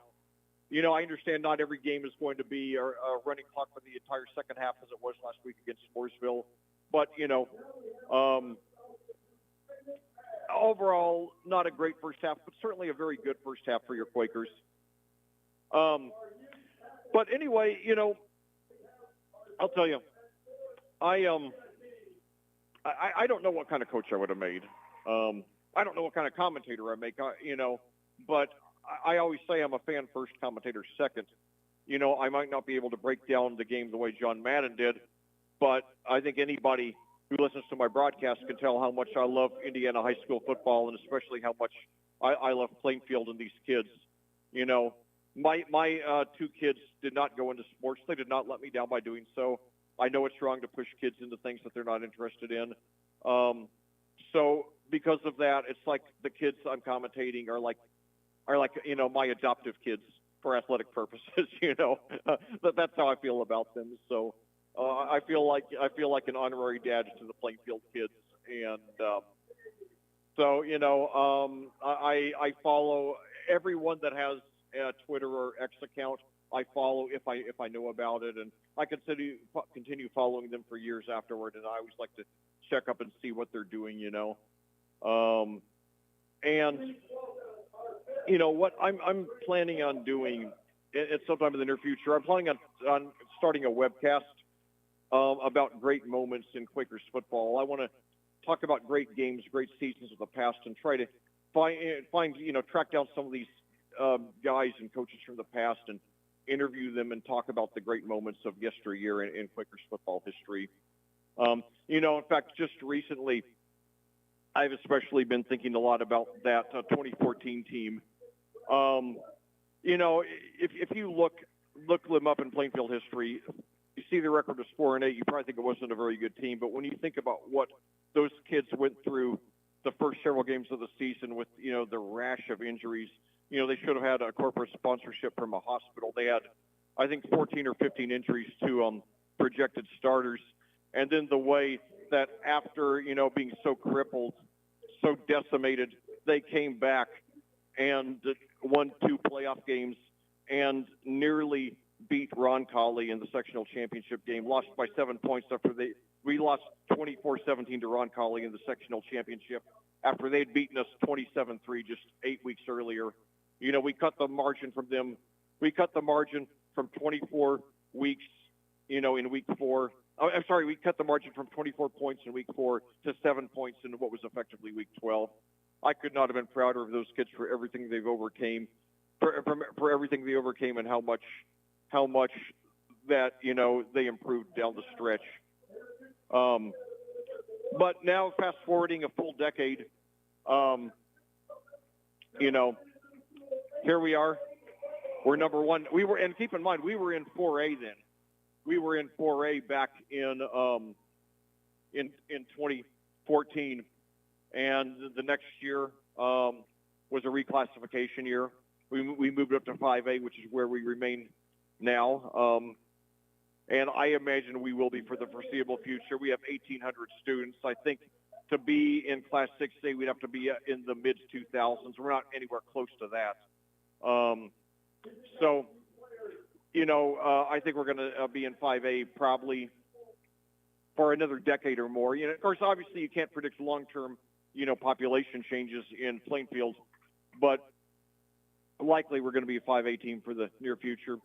And we're ranked number one now. And, I've been talking a lot the last couple of seasons about the movie Rocky III. You see, a lot of people just, like the Rocky. A lot of people just like the Rocky movies for the action and the boxing, and it's fine. But I look a lot deeper than that. I have a movie review webcast called Super Deep Movie Analysis, and the title is just me poking fun at my excessively analytical nature. But yeah, I mean, when I like a movie, I just nitpick it. I nitpick at it and just observe all kinds of obscure details that probably most people don't even notice.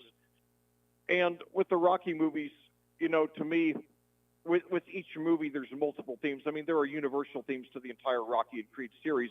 Overcoming adversity, always doing your best, facing your demons. But the theme that's unique to Rocky III is the danger of complacency with success. And fortunately, a song from the movie that, you've probably heard, even if you haven't seen the movie, Eye of the Tiger by the band Survivor, has, it emphasizes that theme.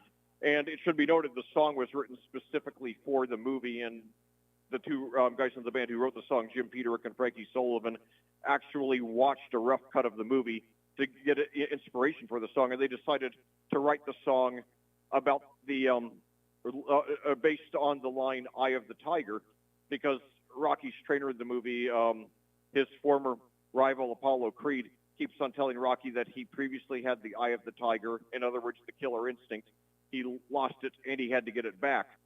So, after Rocky, lives the high life and loses his heavyweight championship to the hungry, hardworking Clubber Lang, played by Mr. T, Apollo takes Rocky out to, I guess, Los Angeles to train in a rundown gym that looks like it's, in a very, very poor, high-crime section of town. And Rocky, finally faces what was wrong with him, his psychological demons, and he gets his hunger and his drive back. And, one line in the song, Eye of the Tiger, that I think about all the time is, so many times it happens too fast. You trade your passion for glory. Don't lose your grip on the dreams of the past. You must fight just to keep them alive. And what I'm really hoping is that these kids remember what happened last year. They were on top of the world, 5-0, ranked number 4 in the state, and then it all came crashing down. They lost 4 of their last 5. They lost in the first round of the playoffs. I was talking about the state championship, and I'm not saying that I'm responsible for it, but in retrospect, the state championship talk by me and anybody else who's doing it was premature. Our opponents later in the season figured out what our weaknesses were. They figured out how to beat us, and it worked. We lost in the first round of the playoffs by 26 points to a team that we beat by 1 point in the regular season, Harrison. Now, fortunately, we turned the tables and beat them in the regular season by 15 this year, and we won't have to 15. We beat them 24-9, 15 points, and we won't have to play them in the playoffs because they're in 6A, Class 6A this year. But the point is, I want the kids to remember how it felt to go from 5-0 to 6-4 last year, win their first 5, lose 4 of their last 5. So, I'll tell you, and I think one addition to our coaching staff is going to really help a lot with that. His name is Mark Bless. He's the father of our second-year head coach, Tyler Bless. You know, back in 2019, when Mark Bless was the head coach at Avon, the Orioles went 9-0. They had won the regional in 2015 and 2017. They were maybe the best 6A team in the state that had never won a state championship. It looked like everything had lined up perfectly. It was their year. They not only go 9-0 in the regular season, they were ranked number 1 the last 8 weeks of the season. An incredible run. But they did not even get one playoff win. They lost to Brownsburg in the first round, 27-23. Brownsburg was, Brownsburg, and to be fair, Brownsburg was no slouch. They were ranked number 4 in the state, just 3 notches below Avon. And when the two teams had played in the regular season back in week 4 that year, Avon had only won by 4. But nevertheless, it's demoralizing to have a perfect regular season, be ranked number 1, and not even get a playoff victory. And I'll tell you, I commentated that game with my frequent broadcast partner, Rob Kendall, out at that beautiful C.F. Rourke Stadium out there in Brownsburg. And after the broadcast was over, Rob and I got on the elevator to go to the ground floor, and I thought it was just going to be the two of us. And then suddenly, all the Avon assistant coaches from the booth got on with us. And I'll tell you, that was the airiest, most chilling elevator ride that I've ever had. I mean, it was super, super uncomfortable. All the unspoken silence, all the tension in there, because you could just tell how upset the Avon assistant coaches were, knowing that their dream season, their state championship had slipped away. So, I'm sure, and now that Mark Bless is on our staff, he will be glad to talk to the kids about how it feels to be ranked number 1 and then to not even win a playoff game, So what I hope our kids will do is find that balance. Balance is one of the most important things in life, in any field, in any area. So the challenge now for our kids is to find that balance between, being glad that they're ranked number 1, considering it to be a tremendous honor, but at the same time, not stopping there, having the ambition to, be number 1 next week and next week and next week, and finally when it counts the most. And also understanding that, that the media deciding that you're number 1 doesn't mean a whole heck of a lot when you don't have a good playoff run. And, I mentioned how when Avon had its perfect regular season in 2019, they lost they lost the first round of the playoffs to the number 4 ranked team in the state, Brownsburg. Well, it just so happens the currently 4th ranked team in our class is in our sectional, and they happen to be our fiercest rival, Decatur Central. So believe me, it won't feel good, even if we finish the regular season. Even if we finish the regular season undefeated and ranked number 1, it won't feel good if we lose to Decatur Central in the first round. So, or Whiteland for that matter. Whiteland's the number 7 team. Right, Whiteland is the 7th ranked team in our class right now, and they're in our sectional also. The weakling in our sectional is Anderson, which is why I keep saying I want us to play I hope we'll draw Anderson in the first round, get the easy win there, so we would only have to beat one of the other 2 teams out of Decatur Central and Whiteland. We could beat them both, but that's a tall order. I'd feel a lot better if we only had to beat one of them. But, 2 years ago we did beat both Harrison and Decatur Central to win our sectional, so we can do it again. I'm excited about the number 1 ranking, but I just hope our kids will, I hope it won't go to their heads. I don't think it will. I think they remember the pain of last year, the way the season slipped away, and they want to avoid it happening again. And I think having Coach Mark Bless, Assistant Coach Mark Bless, to share his experiences from that Avon 2019 I think having Coach Mark Bless on staff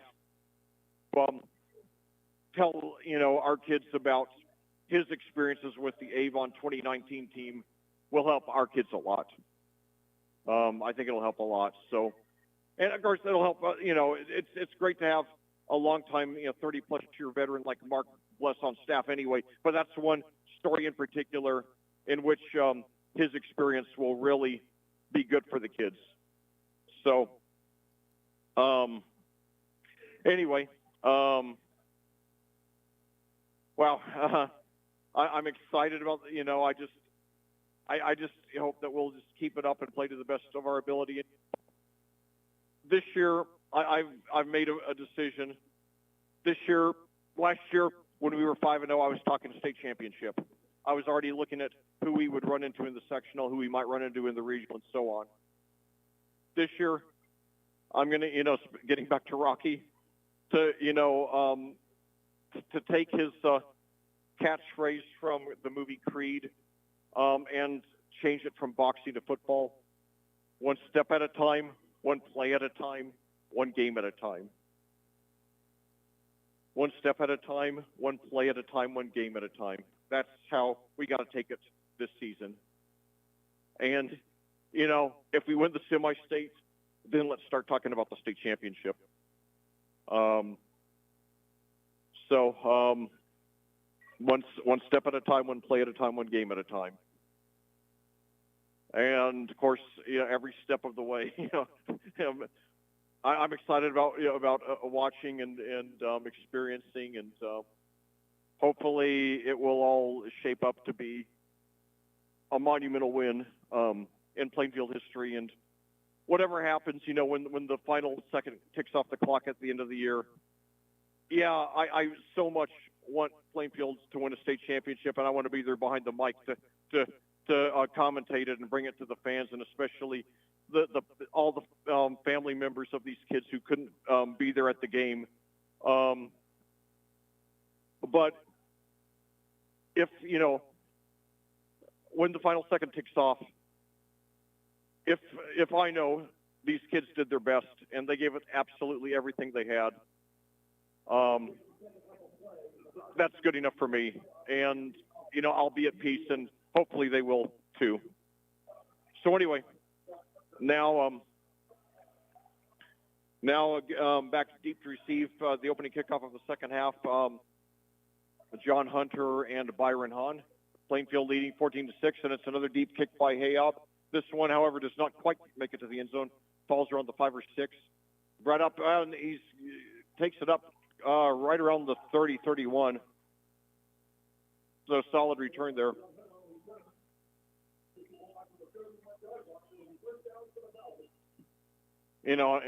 I had a university could hire me to teach a Rocky class. I would love to do it if anybody decides that it would be an important part of one's educational process. I actually think it would, because those movies are just so full of life lessons. I think everybody should watch them and take them to heart.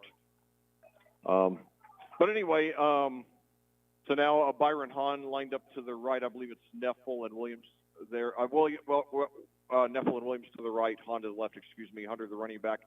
Now Hunter takes it, and he gets up for about 4 or maybe 5.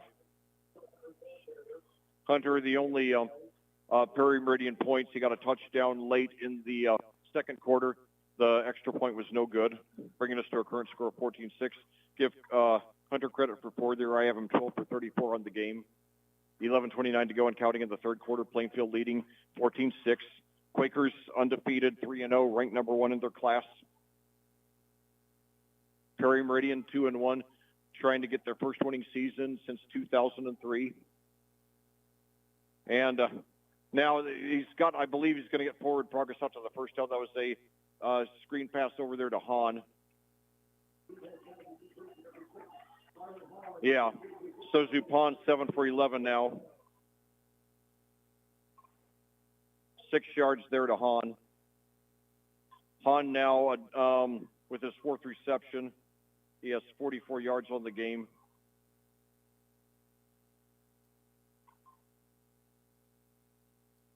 $10:50 to go in the quarter. Perry Meridian 1st and 10 at their own 41. Two receivers to the left, one to the right. Hunter, the running back, Zupan, fakes the handoff, throws over to Hahn, and he makes the catch, and he's hit immediately, picks up about 5. So Hahn suddenly with, so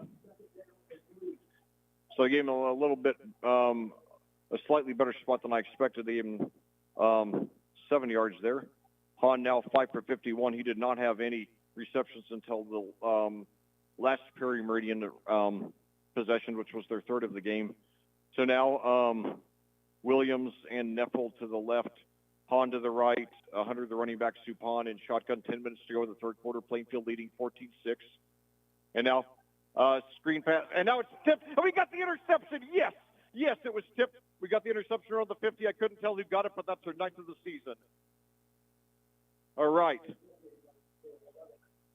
Okay, that was Ty White. That's appropriate because he nearly got one in the first half. Pounded his palms on the field in agony, but he did get he made up for it there. And they've got the ball marked 1st and 10 at the Perry Meridian 49.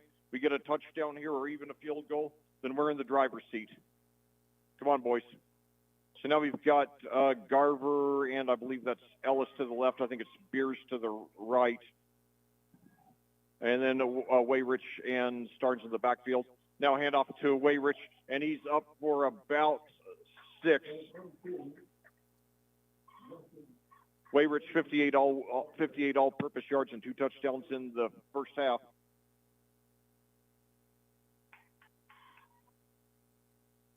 I think we got a flag though that I missed.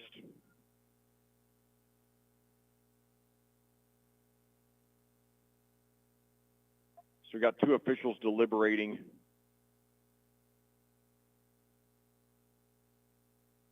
And it looks like it's going to be against the Quakers, unfortunately, so that'll wipe out about a 6-yard gain. It's going to be holding. 9:43 to go, the clock stopped. So let's see where they mark it. So the ball now moved back to the Plainfield 45.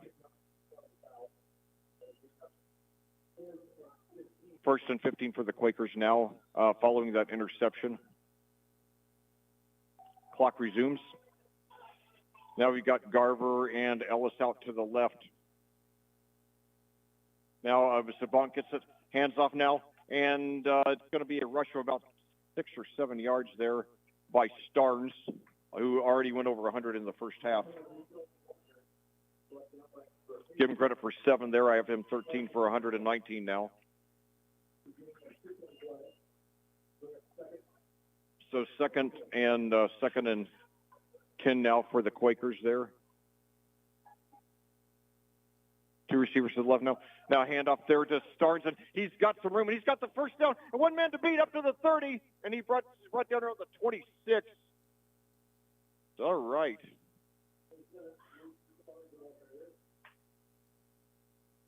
So it takes it from the Plainfield 49 up to the Perry Meridian 49 up to the 26. So 23 more yards for Luke Starnes. I have him 14 for 141, a little over 10 a carry. 1st and 10 for the Quakers at the 26 now. Hand off to Starnes, and he's up the middle now, and he plows his way forward for about 4 or 5.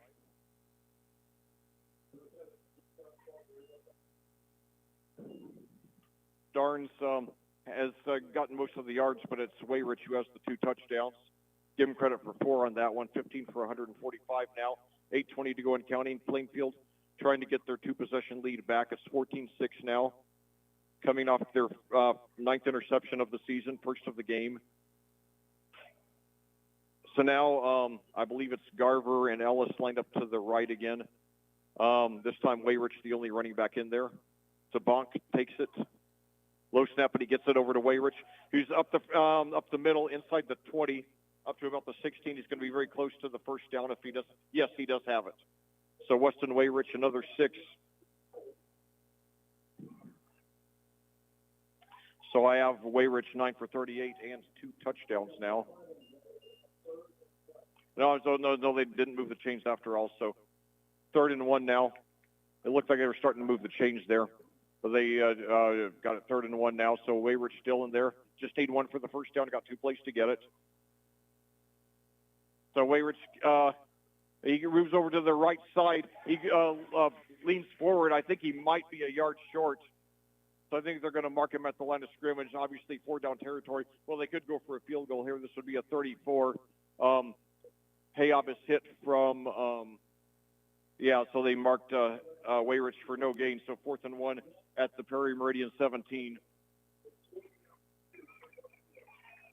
No, they actually marked him for a 1-yard loss. So 4th and 2 now. It would be a 35-yard field goal. Hayob is hit from 31. But they're lining up to go for it. 1 receiver at each side, 2 running backs. Fans stopping on the bleachers. And now handoff there to Starnes. He's got the first and more inside the 10 to about the 9.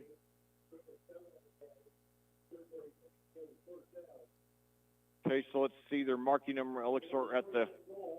So they're marking him at the 10. So 8 for Starnes. So 16 for 153 for Luke Starnes. 1st and goal at the 10 for the Quakers. 6:22 to go in the 3rd quarter. A touchdown will go a long way toward putting this one away. Wouldn't clinch it, but it would certainly put us, well into the driver's seat. Oh no! But it's a bad snap. He's going to have to, and he falls on it around the 30. So that's a huge loss. Huge loss. They're going to mark it at the 28. That's about an 18-yard loss there. Oh no. 2nd and goal at the 28. So now, let's see what they do. Now Perry Meridian is just going to be trying to take away the big play, but, we should be able to at least get an easy field goal range. So let's see what happens here. 2 receivers to each side, 2 running backs. Garver lined up to the left. I believe it's Ellis to the right, and then Starnes and Wayrich at running back. Now, handoff there to Starnes, and he goes up inside. He's got more than 10. He's got for about 12 there. So see where they mark him. So they give him credit for 11. So Starnes very well could get 200 again. So 2nd and goal at the 17 for the Quakers. We're almost certain to at least get in Hayob's field goal range. It would be 35 from here. He could probably hit from there. He did hit from 31 against Harrison a week ago Saturday in that that lightning delay game. So now Ellis to the left, and I believe it's Starnes there. And Starnes plows forward, and he goes all the way for the touchdown. Yes! Oh, my God. No, that was Wayrich. Excuse me. Wayrich. My apologies, but nevertheless, yes, Wayrich, number 3 on the game, number 6 on the season, and the Quakers now are in firm control. Wow. Well, I hope Weston Wayrich is on your high school fantasy team this week because he has 3 touchdowns now. Wow. Weston Wayrich has really increased his college stock this season through 4 games, and now Hayob is good on the extra point, and it's 21-6.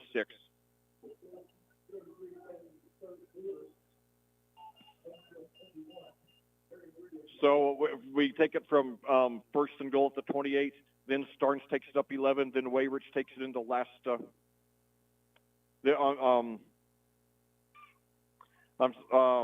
Wayrich takes it into last 17. 4:33 to go in the 3rd quarter. The Quakers have scored touchdowns on 3 of their 4 possessions. So we scored rushing touchdowns on our first 5 possessions last week, 3 of our first 4 tonight.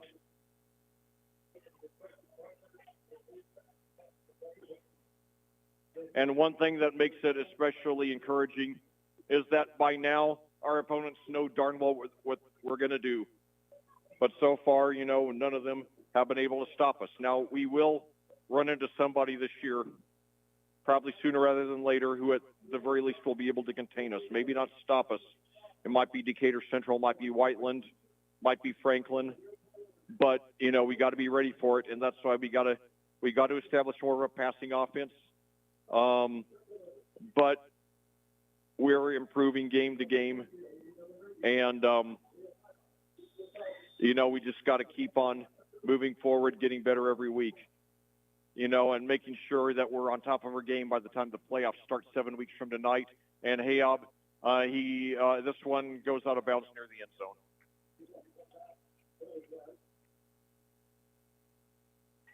So now what we just have to do is take away the big play. Perry Meridian has moved the ball moderately well, but they've struggled to finish drives. So they're 15 down on us. They not only need 2 touchdowns, but they would need to get at least 3 conversion points. Their first conversion attempt failed tonight. And keep in mind, if they do get a touchdown on this possession, if they do not get at least 1 conversion point, we would still maintain a 2-possession lead. Perry Meridian is getting better. I remember when they first joined this conference back in 2018, they were basically an automatic win every year. Now they're making us sweat it out to get the win. They took us down to the wire last year. We only beat them by 1 point. It was by far our closest game. Our previous closest game had been 14 the year before, and that was actually misleading because we led that game 28-0 in the fourth quarter.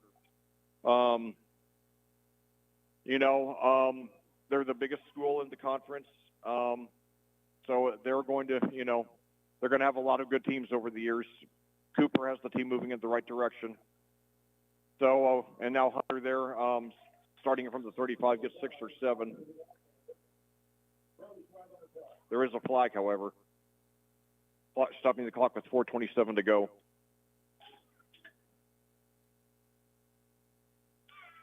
Well, 1 week from tonight, we will finish our only 2-game road trip of the season down at Greenwood as we continue Mid-State Conference play. Greenwood improved last year after going 1-9 in the farewell season of Mike Campbell 2 years ago. Improved to a surprising 6-6 last year, but that was a senior-dominated team.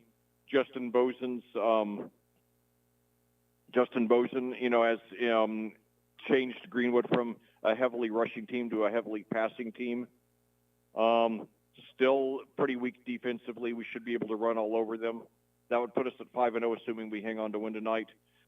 The next week after that, when we return home against Decatur Central, that's going to be our toughest opponent of the season. Hopefully we will be ready. I think we will be. They were the team that knocked us off track last year after that 5-0 start. They're ranked number 4, and we're in our sectional. We're in the sectional with them again, so we're going to want to get that psychological edge as they are over us. So now Zupan after the penalty, and now it's completed for about. That was Neffel again. I forgot to tell you, the ball had been marked back from the 35 to the 25, so now that will be a 13-yard gain there. Zupan now 9 of 13.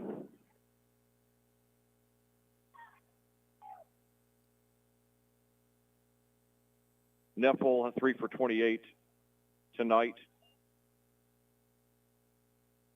Neffel is also a senior, 6 feet 165, so 2nd and 6 now at the 39 for the Falcons. And now Hunter's brought down right around the line of scrimmage, though. So it's going to be a 3rd down. 3rd down and about 7 or 6 or 7, depending on where the spot is. There is we got a flag though. It's a loss of 2, but let's see what the flag is. We got a couple of officials deliberating near the line of scrimmage.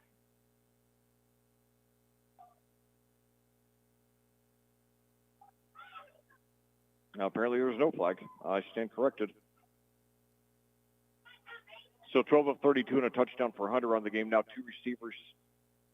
1 receiver to the right, 2 to the left. Hunter in there at running back. 3rd and 8 now. Very critical 3rd down for the Falcons. Fakes the handoff now. Zupan rolls right, and now we're blitzing him, and we got him for a sack. All right. So that's going to be. And now we've got an injury on the play. Another Falcon is down. Looks like one of the linemen. He gets up limping on his own. He gets up on his own, but he is clearly limping. So that's a sack against.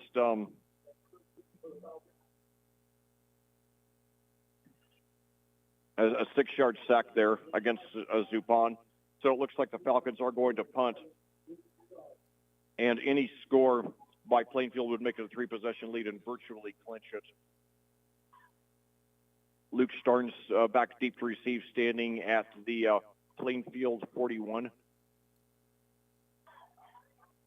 And it bounces at the 42 and goes out of bounds at the 40.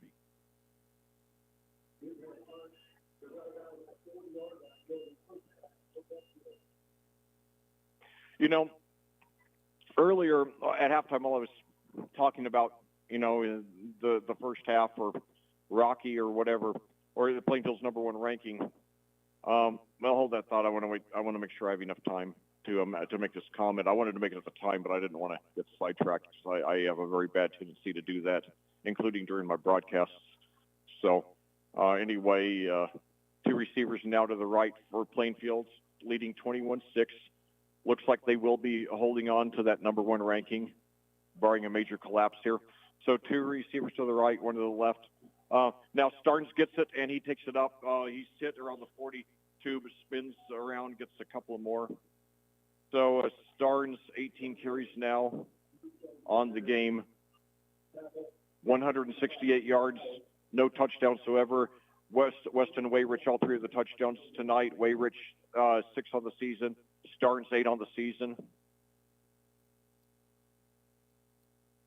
So now lined up to the right, we've got Cohen Vanderbush, a freshman for the Quakers, the latest in the Vanderbush family to bless our program. And Starnes up again. Now we got a late flag there. He gets 3 or 4, but let's see what the flag's all about.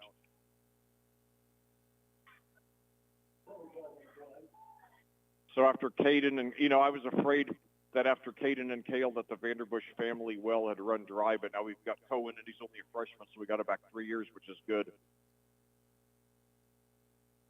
You know, I became a genealogist this summer. Personal foul against the Quakers. So that's that'll back it up 15 yards. One blotch. We don't have many blotches on our performance tonight. One of them is we got too many penalties. That's something, you know, we can win this game with a few penalties. There are games we won't be able to win with this many penalties, namely Decatur Central and Whiteland, who we not only play in Week 6 and Week 8 respectively, but we'll have to beat one of them, if not both of them, to win the sectional this year. So we better be ready. So that'll make it 3rd and 19 at the 31. And now we've got Plainfield taking a timeout here. It's okay, and now I'm going to tell that story. Anyway, at halftime, while I was talking about the other stuff, they were playing on the PA system, Living on a Prayer by the band of Bon Jovi. And, you know, I got to tell you, you know, I was a very heavy concert goer back in my teens and 20s. And I remember back in 1993, my brother and I went to see Bon Jovi over at the Lake Market Square Arena. And I remember they came back for the encore, and John Bon Jovi stepped up to the microphone, and he started singing a cappella, in other words, by himself, the bridge of Living on a Prayer. You know, we got to hold on to what we got. It doesn't make a difference if we make it or not. And as the audience realized what he was doing, they joined in. And then by the time he got to the chorus, he then went silent, and then the entire audience sang the chorus of Living on a Prayer unaccompanied. It's one of the most incredible things I've ever seen in concert, which is saying a lot because I have seen some pretty incredible things, but that's one of the biggest ones. And I just thought, you know, how it would feel to write a song and then be in you know, a building with 15,000 people who know all the words and you can sing it like that. I mean, that would just mean so much to me. So that's a sign that you've written a great song. And so anyway, back to action here. Quakers 3rd and 19 at their own 31, leading 21 to 6 here in the third quarter. And now a handoff there to Starnes, and he's brought down for just about 4. He's going to be well short of the first down. So the Quakers looks like will punt. So Luke Starnes now. I have him 18 for 172, 9.5 a carry. It's hard to believe that John Bon Jovi was uncomfortable releasing "Living on a Prayer." Now, Richie Sambora, the guitarist of the band, thought it was the best song, or at least one of the best songs they'd ever done. But I'm sure John's glad that they released it now. So anyway, the punt, and now bounces inside the 40, and now dies around the 28. So that'll be a punt of about 37 yards there.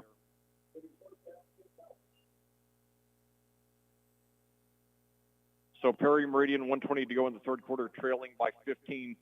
They need 2 touchdowns and a minimum of 3 conversion points. They've moved the ball moderately well, but they have had trouble sustaining drives. And at this point, Plainfield mainly just needs to take away the big play. I believe this is, I would have to, I've never looked at the seating capacities of the Mid-State Conference schools. This might be the biggest one because it feels like I'm up, quite a bit higher than I am at any of the other stadiums in the conference. But I'm not complaining. I have a really optimal view here. So now Perry Meridian now throws deep down to Byron Hahn, and it is nearly intercepted, but it's broken up. So Zupon now is 9 of 14 through the air for. There was good coverage on that, and I'll tell you, 13 years of covering the Quakers, I think this is our best passing defense I've ever seen. I don't know that we've ever gotten 9 in my 13 years here commentating the Quakers. I'm not sure we've ever had 9 touchdowns in a season. Now we've got 9 touchdowns in the season through 4 games. It's incredible.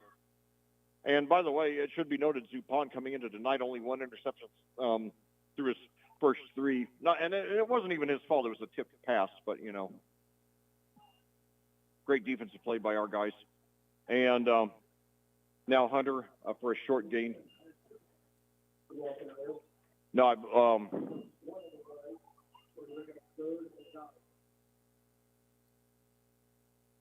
I believe it was a keeper by Zupon, excuse me. But they only give him credit for a 2 there.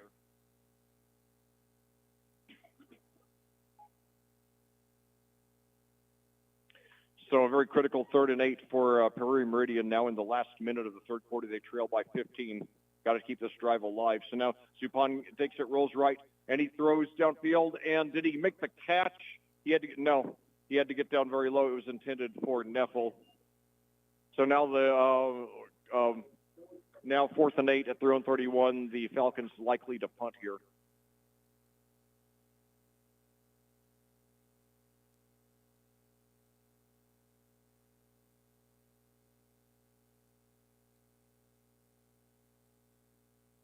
So now Starnes back deep to receive the punt. The Quakers, any score would make it a 3-possession lead. That would virtually clinch it. 33.2 seconds to go left in the third quarter, 8:45 your time of day.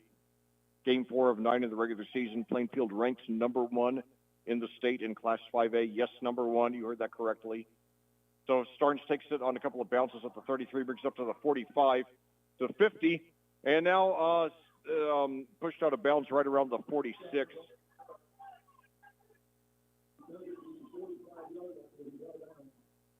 So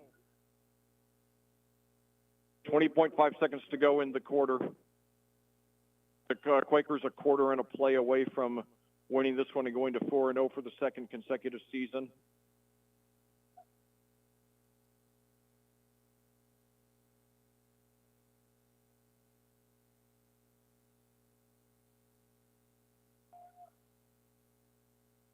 So I think we got Garver and Ellis out there to the right, Starnes and Wayrich, the lead actor and supporting actor in the backfield. Sabonk takes it, gives it to Wayrich. He's got a hole. He could go all the way. Yes. Down to the 15, 10, 5, 1 man to beat. Touchdown, 45 yards. Weston Wayrich, 4th touchdown of the game, 7th of the season. Now I really hope Weston Wayrich is on your fantasy team for this season, for this week. Oh, my God. He made it look easy, right up the middle, almost untouched.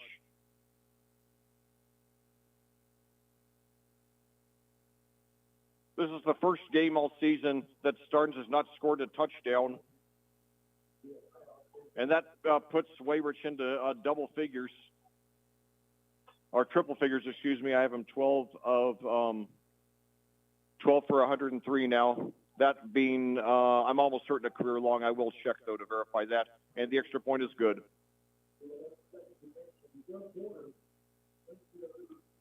So with 11.3 seconds remaining in the third quarter, your score, Plainfield 28, Perry Meridian 6. Very proud of these kids, the way they played tonight. This is not the Perry Meridian team that we've seen in recent years. I mean, they entered this game at 2-1. And they got a very good win over Southport a couple of weeks ago here at home. Then they went on the road and got a 12-7 win at Franklin last week in mid-state conference play. And I'll tell you, that makes me feel better about our Franklin game in 3 weeks from tonight down at Franklin. Makes me feel more confident about winning that one.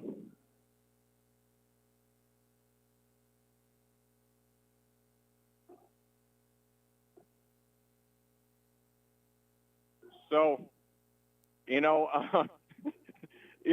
I've been calling, and I mean this in the most affectionate way. I hope you understand. And because I'm an actor myself, and because I watch a lot of movies, I understand that supporting actors are so vital, and they make the lead actors better. And Weston Wayrich, makes Luke Starnes more effective. But tonight, you can make a case that Weston Wayrich with 4 touchdowns has been the lead actor. And Luke Starnes, has moved to the supporting role at least for one night, and another touch back there by Hayob. Wow. Speaking of supporting actors, my son and I, in preparation for the new Beverly Hills Cop movie, Beverly Hills Cop Axel F., which was a Netflix original, came out this summer, we went back and watched the first 3 Beverly Hills Cop movies. And, we loved the first 2, but we think 3 was just painfully mediocre. And I think one of the main things that went wrong with that is that John Ashton, who played Sergeant Taggart, was absent from that movie, and that just broke up the chemistry that Eddie Murphy and Judge Reinhold and Ashton had together. So thankfully they got Ashton back for the new one. And now Hunter takes the first play of the next drive up about 6 yards, and that will run out the clock in the third quarter. So your Plainfield Quakers 12 minutes away from a 4-0 start and holding on to their number 1 ranking. Your score, Plainfield 28, Perry Meridian 6. We'll be back after these words from our sponsors on AudioSportsOnline.com. This broadcast of Plainfield Quakers football on AudioSportsOnline.com is brought to you by the generous donations of our sponsors. We would like to recognize them, and we hope you will support them. They are Remax Centerstone, Julia Berberich, Ganell Financial, Crone Family Construction, My IT Indy Ryan Grimes, I-70 Wrecker Service and Garage, BGW Construction LLC, Legacy Motorsports, Crest Point Real Estate, Chris Pearson, Selwith Jones, the Stewart Home Group, and Ellison Associates. Thank you, sponsors. Your support for the student athletes of Plainfield High School is greatly appreciated. Well, back here at South Central Indianapolis, we're about to start the fourth quarter with your number 1 ranked Plainfield Quakers on their way to a 4-0 start. They lead the Perry Meridian Falcons 28-6. It's been the Weston Wayrich show. I call him the supporting actor on the season because he supplemented Luke Starnes. But tonight they've switched roles, and Wayrich has been a heck of a lead. 4 touchdowns, all 4 touchdowns. Leo Hayob hitting the extra point all 4 times, and that's the story here. And so now Perry Meridian trying to finish strong. 2 receivers to the left, 1 to the right. John Hunter, the running back. Alan Zupon, the senior 3-year starter in shotgun. Takes the snap, throws over to Williams. He's got the first down and more, up for about 10. Zupon with his 10th completion of the game. He's completed exactly 2/3 of his passes. Give him credit for 9 on that one. He's closing on triples figures, 92 yards. That was Williams' second reception. The first one went for 3. So now 2 receivers to the right, 1 to the left. Hunter now, he's got a first down and more up to about the 46. likely Plainfield's going to be very conservative on defense the rest of the way. All we have to do is take care of the big play. You know, we can afford to let them have, 5, 6, 7-yard gains as long as we keep them in bounds, keep the clock moving. Just take away the big play. Hunter 14 for 48 now. The Falcons now first and 10 at their own 45, 11:20 to go in the game. Plainfield with a 22-point lead.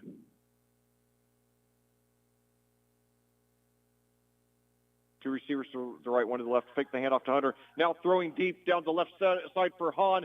He makes the catch around the 20. Probably the best offensive play of the game for the Falcons tonight. You can see the urgency in the throw. That really got the crowd into it. Gave him a better spot than I thought, 28 yards.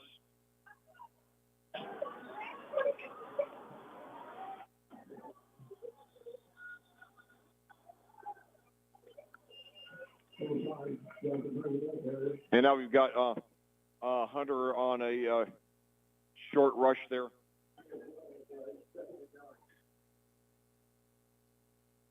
Give him credit for one there.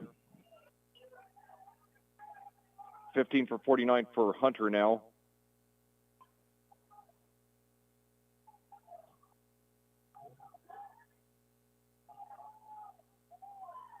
Byron Hahn, 6 receptions for 79 yards. And now another rush there up the middle, this one for about 4.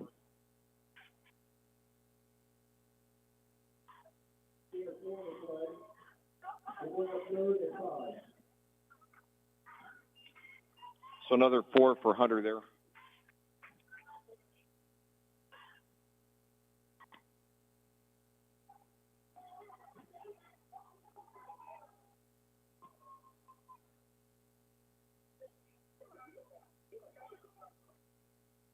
So now wide open in the end zone, and he's got a touchdown there.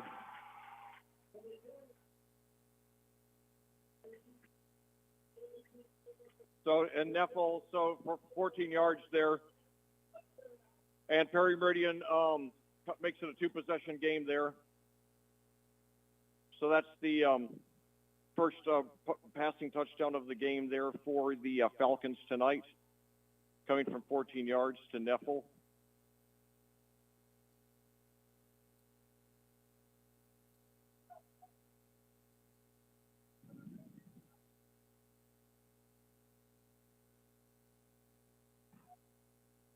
So now they're lining up to go for a 2-point conversion. Now, keep in mind, if they fail, then they would have to tie the game. They would need not only 2 touchdowns, but 2 successful 2-point conversions. So now Zupon takes it. He's blitzed, and he's brought down, and he gets rid of it, and it's incomplete.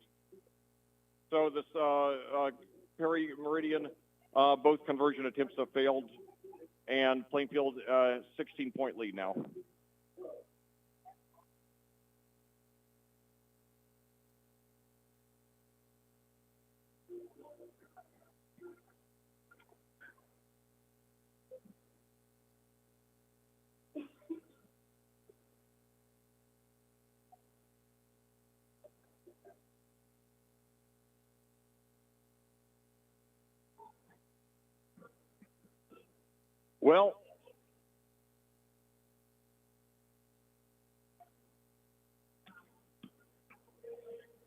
Well, you know, it's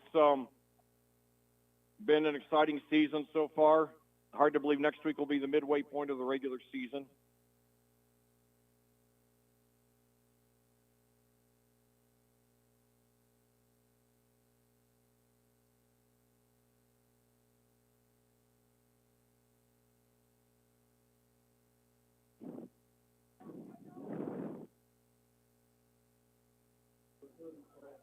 Well, sometimes I'm just kind of awestruck by this team, you know. And, you know, I thought this team would be solid. I didn't think they would be this good. And yet, you know, I think they can keep getting better every week. And now, they better be careful. That was I'll explain after the play. But anyway, it looked like it was going to go into the end zone for a touchback. It bounced at the one, but then took a Perry Meridian bounce, and one of our guys jumped on it and took it up to about the 17. I believe it was Starnes.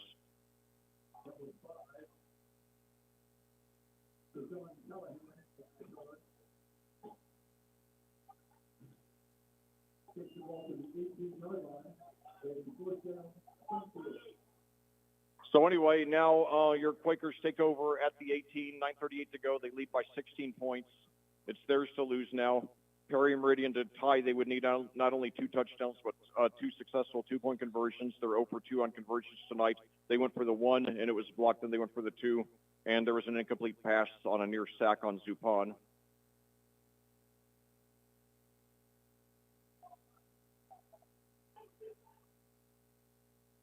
So now 2 receivers to the left. And now handoff, and he's brought down right around the line of scrimmage. Wayrich.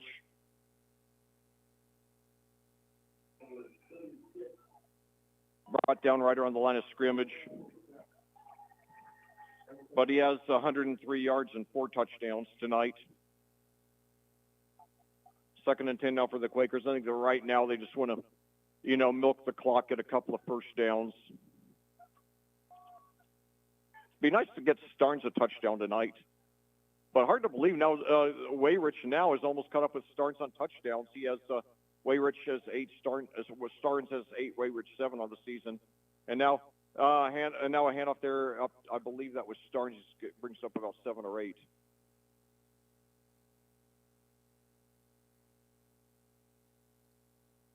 That was Wayrich again, excuse me. So Wayrich getting close to another first down and getting up to 7. 14 for 110 now and 4 touchdowns. Starnes 18 for 172 by my count.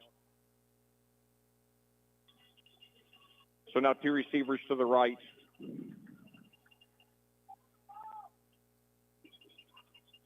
And off Wayrich again. He's got the first and a few more. I think he got about 5.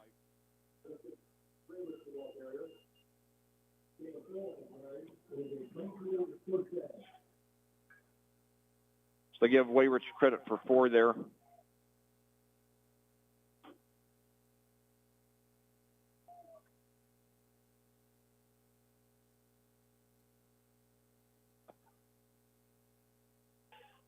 So, wow. Heck of a game. Plainfield, under 8 minutes to go, leading by 16. They got the ball, 1st and 10 at the Perry Meridian, at their own 31, excuse me. Now another rush, and he's got another first down there.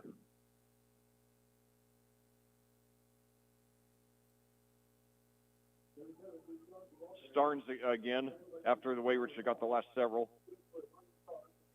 So another 11 for Starnes. He could get to 200 yards again on the game, despite having no touchdowns.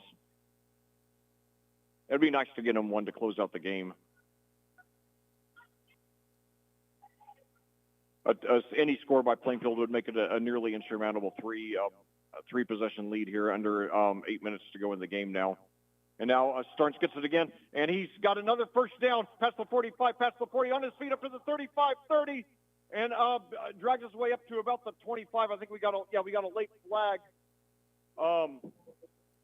It likely will not wipe out at least a big part of the gain because it was not thrown until Starnes was, I think, past the 30. It would be about a 37-yard gain if the flag is not against, the Quakers. Got it marked at the 22. So it'd be a 36-yard gain. Face mask penalty against the Falcons. So the penalty, the rush will count, and so that puts Starnes well over 200 yards on the game. I have him 20 for 219, nearly 11 a carry. What a game for Luke Starnes. This is one of those games, right now, if the game ended right now, I would give Starnes and Wayrich my co-game ball because Starnes, has almost twice as many yards, but Wayrich has the touchdown. So I don't know which one counts more. I just know that, you take either out of the equation and this team is nowhere near as good right now. So this is definitely they're two vital members of this team. Maybe I'm ready to upgrade Wayrich to co-lead actor along with Starnes after this game. But anyway, first and 10 at the 17 for the Quakers. Now, run inside the 15, inside the 10. That was Starnes again. I think they're going to mark him out of bounds around the 9. I think they really want to get Starnes that touchdown tonight. And now there's a flag. I didn't see the flag. I don't know if it's after the play or not, but let's see. But yeah, I think certainly Starnes, deserves a touchdown after over 200 yards. But I am just so incredibly proud of these guys. The way these kids have played against, a Prairie Meridian team, not a marquee team, but certainly a solid team. They're a 6A team. I mean, their enrollment is several hundred higher than ours. Ours is around 1,800. Theirs is well above 2,000. And this program, if they are, I think Brett Cooper is going to have this perennially winning program here, later in this decade. He did a great job there at Indian Creek down there in the lovely community of Trafalgar, and he's brought this team a long, long way up, since he took over in 2020. I remember this team won 3 games in 4 years from 2017 to 2020. Now, the last 4 years, the last 3 full seasons and then this season they've won 10 games. So it's certainly a big improvement. The penalty is going to be against okay, let's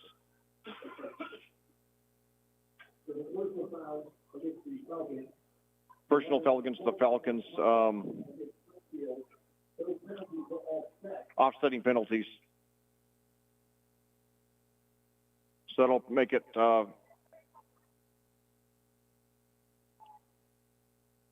6:15 to go in the game. Plainfield leading 28-12. Okay, so that 7-yard gain by Starnes will count. It'll be 2nd and 3 at the Prairie Meridian 10. Plainfield trying to put this one away with a score that would make it a 3-possession lead. Starnes has the most yards, but Wayrich has all 4 touchdowns. Now we've got Garver and Ellis lined up to the right. Now they're going back to huddle, though.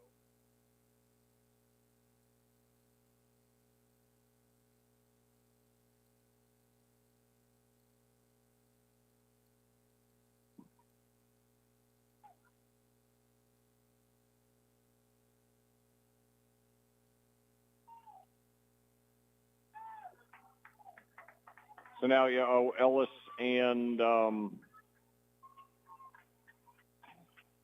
Ellis and Garver to the right.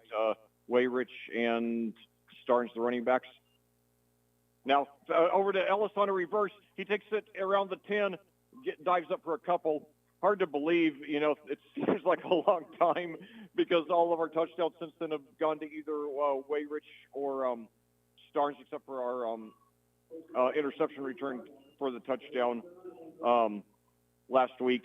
But Ellis actually scored our first touchdown of the season on a double double handoff back when we were really struggling there against Terre Haute South back in week 1 3 weeks ago. Seems like a long time ago. So now Ellis gets 2 rushes there on his second rush of the game. Excuse me. So with 5:30 to go now, 3rd and 1 at the 8, the Quakers trying to and now we've got a official timeout. So let me finish my point about the new Beverly Hills Cop movie.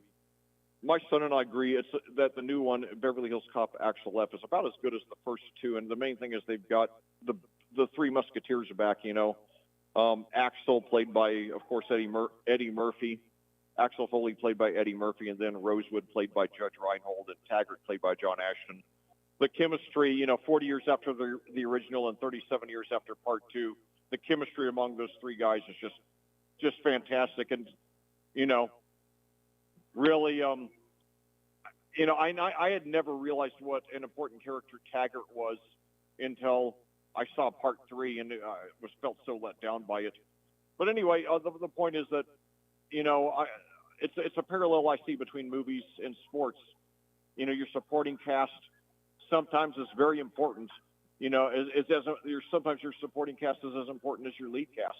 Or it's kind of like, Dallas. My parents watched Dallas, the TV series, religiously back, in its prime, in the first half of the 80s. And I think really what started to kill the show, they had JR, and he might be the greatest character in TV history, played by the late Larry Hagman. But after they started losing so much of his fantastic supporting cast, the chemistry just wasn't there. I think that's really why the show went downhill so much those last several years. First, one of the few supporting cast members that they did not lose was our fellow Hoosier Ken Kirchable, longtime resident of Clinton near Terre Haute, who just died a few years ago, sadly. Played Cliff Barnes, JR's longtime rival. So now back to action here. One receiver to each side, two running backs. Now a handoff there. He's got the first down to about the 5. That was Starnes there. I think they really want to get Starnes the touchdown. He got 3 there. I have him 22 for 229, but no touchdowns. Will that change here? 5:11 to go. First and goal at the 5. So 2 receivers out to the left, Starnes and Wayrich in the backfield. Gives it to Wayrich, and he's got touchdown number 5. Oh, my God. Now I super triple dog dare really hope that he's on here, that Wayrich is on your fantasy high school team this week. I'm going to have to start looking in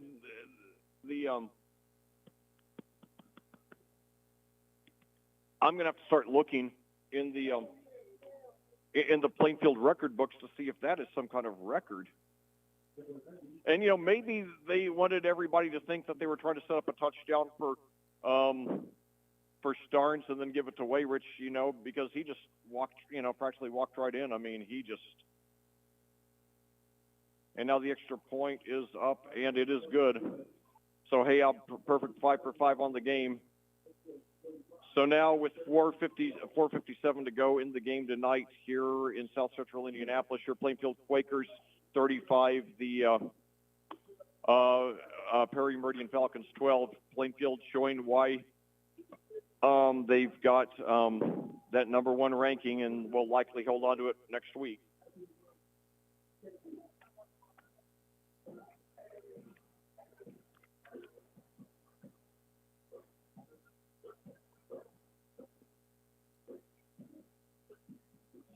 Well, for those of you just joining us, it's been the Weston Wayrich Show. The largely unheralded junior prior to this season, 5'11", 190, has raised his college stock tremendously this season, and especially tonight. He came into this game playing second fiddle, although a very impressive second fiddle to Luke Starnes. Coming into tonight, Starnes had 8 touchdowns, Wayrich 3. Now they're all even at 8. I don't know if any Plainfield player has ever scored 5 touchdowns in a game before. I will have to check with our records department on that. Wow. I can't tell you, how proud I am of these kids tonight. Next week should be a cakewalk. I don't want to. The kids, and now another touchback by Hayab. It's one of those things, so many good things. We're doing so many good things. It's like I'm getting to the point where it's just like another day at the office because I'm so accustomed to it. It's like last week, it was one time when I was really disappointed in my commentary of the game because I just didn't know what to say. I was so speechless by, how little there was to criticize. And I'm not used to criticizing a lot, but there's always little stuff that I nitpick at about things the kids can do better. But last week was such a near perfect performance that I was just almost speechless for a big chunk of the game, especially down the stretch. So it wasn't one of my best calls, but certainly I was very proud of the kids as I am tonight. So now Perry Meridian trying to finish out the game on a good note. They got a rush there by Hunter. It's wide open down the right, then the left side. 30-yard rush there, pushed out of bounds around the 50.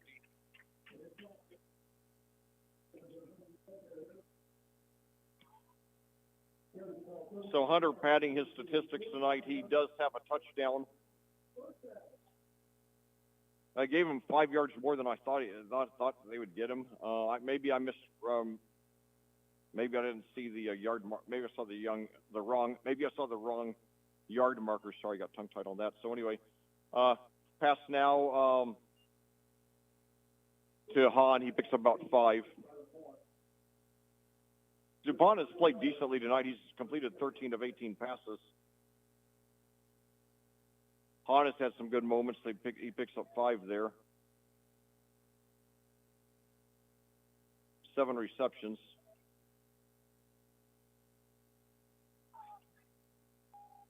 Now fakes the handoff, throws again to Hahn, and he gets. I believe he got the first down and got out of bounds. Let's see where they mark him. So they got him a yard short of the first down.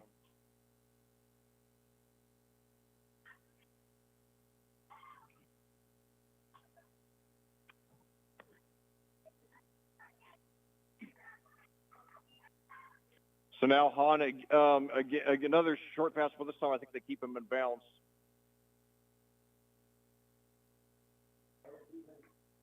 Or did they say he made it out? Because they've got the clock stopped. They only got 3, but they did get the first down there.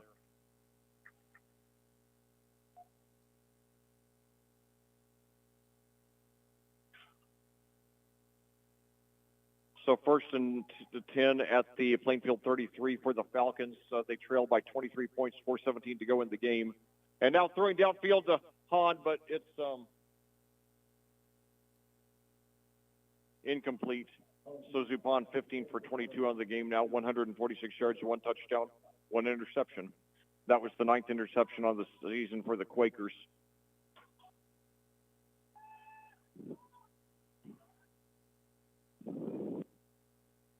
I think we had about 1,000 fans here on the Perry Meridian side of the bleachers tonight, about 200 to 250 Quakers fans across the field of the visiting bleachers.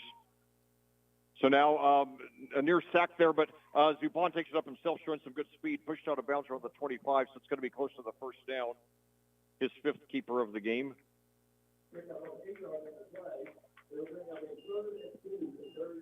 Zupon 5 for 11 on the ground in this game. Don't know what his college prospects are. A little bit undersized for a quarterback, but he's got a lot of skills there. 5'9", 180. So 2 receivers to the right, now 1 to the left. Now Hunter, but they're right on top of him, and they stopped him. So it's going to be short of the first down. So no gain. So under 4 minutes now. The Falcons, I assume, will go for it here. 4th and 2 at the Plainfield 25, trailing by 23. Plainfield will likely hold on to that number 1 ranking. So now screen pass to Hahn, and he dropped it. He had both hands on it, but he bobbled it and just didn't get the grip. So Plainfield will take over, 3:32 to go, and they will likely just try to run out the rest of the clock, as they will move to 4-0 for the 2nd consecutive season. Last year they started off 5-0, but then lost 4 of their last 5 from there to close out the season very painfully. I think the kids started to lose their confidence as they started to lose late in the season, as other teams started figuring out how to stop us, how to contain us. Now what we've got to do, we have to keep on building the passing offense as the season goes on, because, sooner or later we're likely to run into a team that's going to be able to contain our rushing attack. And we got to be ready to throw them off with some good passing plays. So 2 receivers now to the right, 1 to the left as the Quakers start possibly their final drive of the night.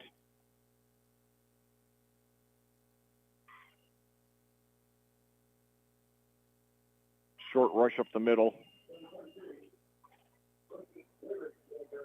Wayrich again only gets 1 there.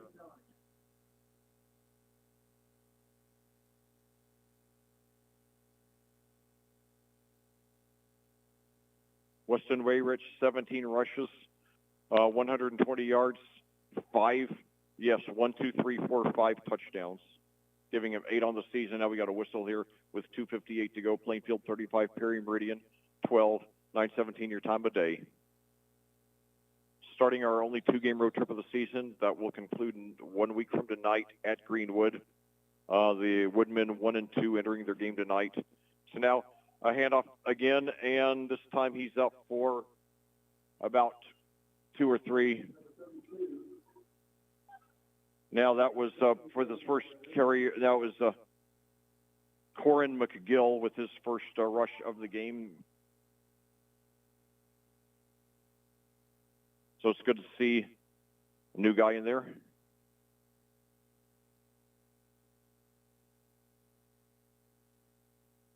Picks up about 2 yards there on, I believe, yeah, that's the first varsity carry of his career. 2:38 to go, bringing up 3rd and 7.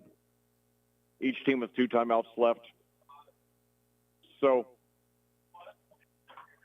Plainfield, and now the clock being reset to 2:45.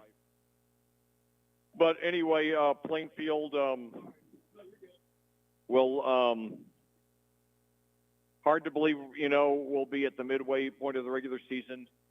The midway point of the regular season next week. We should exit that game 5-0, barring a major disaster. I'm just looking at it realistically. I don't see it, based on the numbers I've seen from Greenwood's rushing defense this year. I don't see any hope they have of containing our 1-2 punch of Starnes and Wayrich. Each of them now with 8 touchdowns on the season. Each of them averaging 2 touchdowns per game now.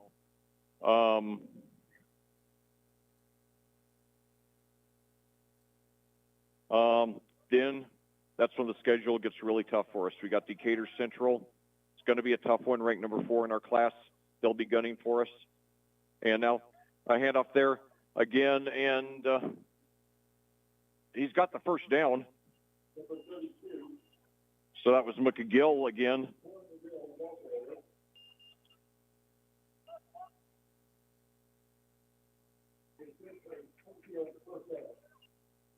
So they got 8 on that one. So McGill showing some promise here late in the game. He is a junior, 5'8", 165.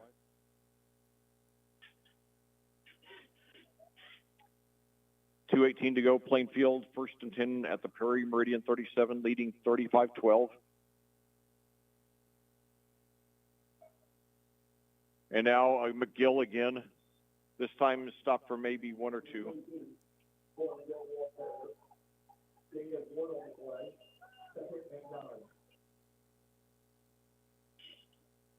Second and 9 now, under 2 minutes to go. 9:20 your time of day. Nice cool breeze coming into the press box here. 86, the projected high for 1 week from tonight when we have that showdown at Greenfield. I believe whenever we play at Greenfield, it's always their homecoming, so we should have a really big crowd for that one. So now 2 receivers to the right. Handoff again to McGill. He's got some room around the 40, up to about the 42. So Corin McGill, first name spelled Corran, 4 consecutive carries now. See where they mark him. Clock stopped now with 1:22 to go.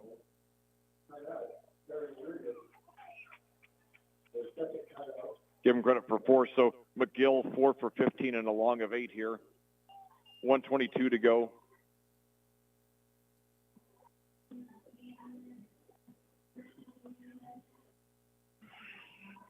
Wow.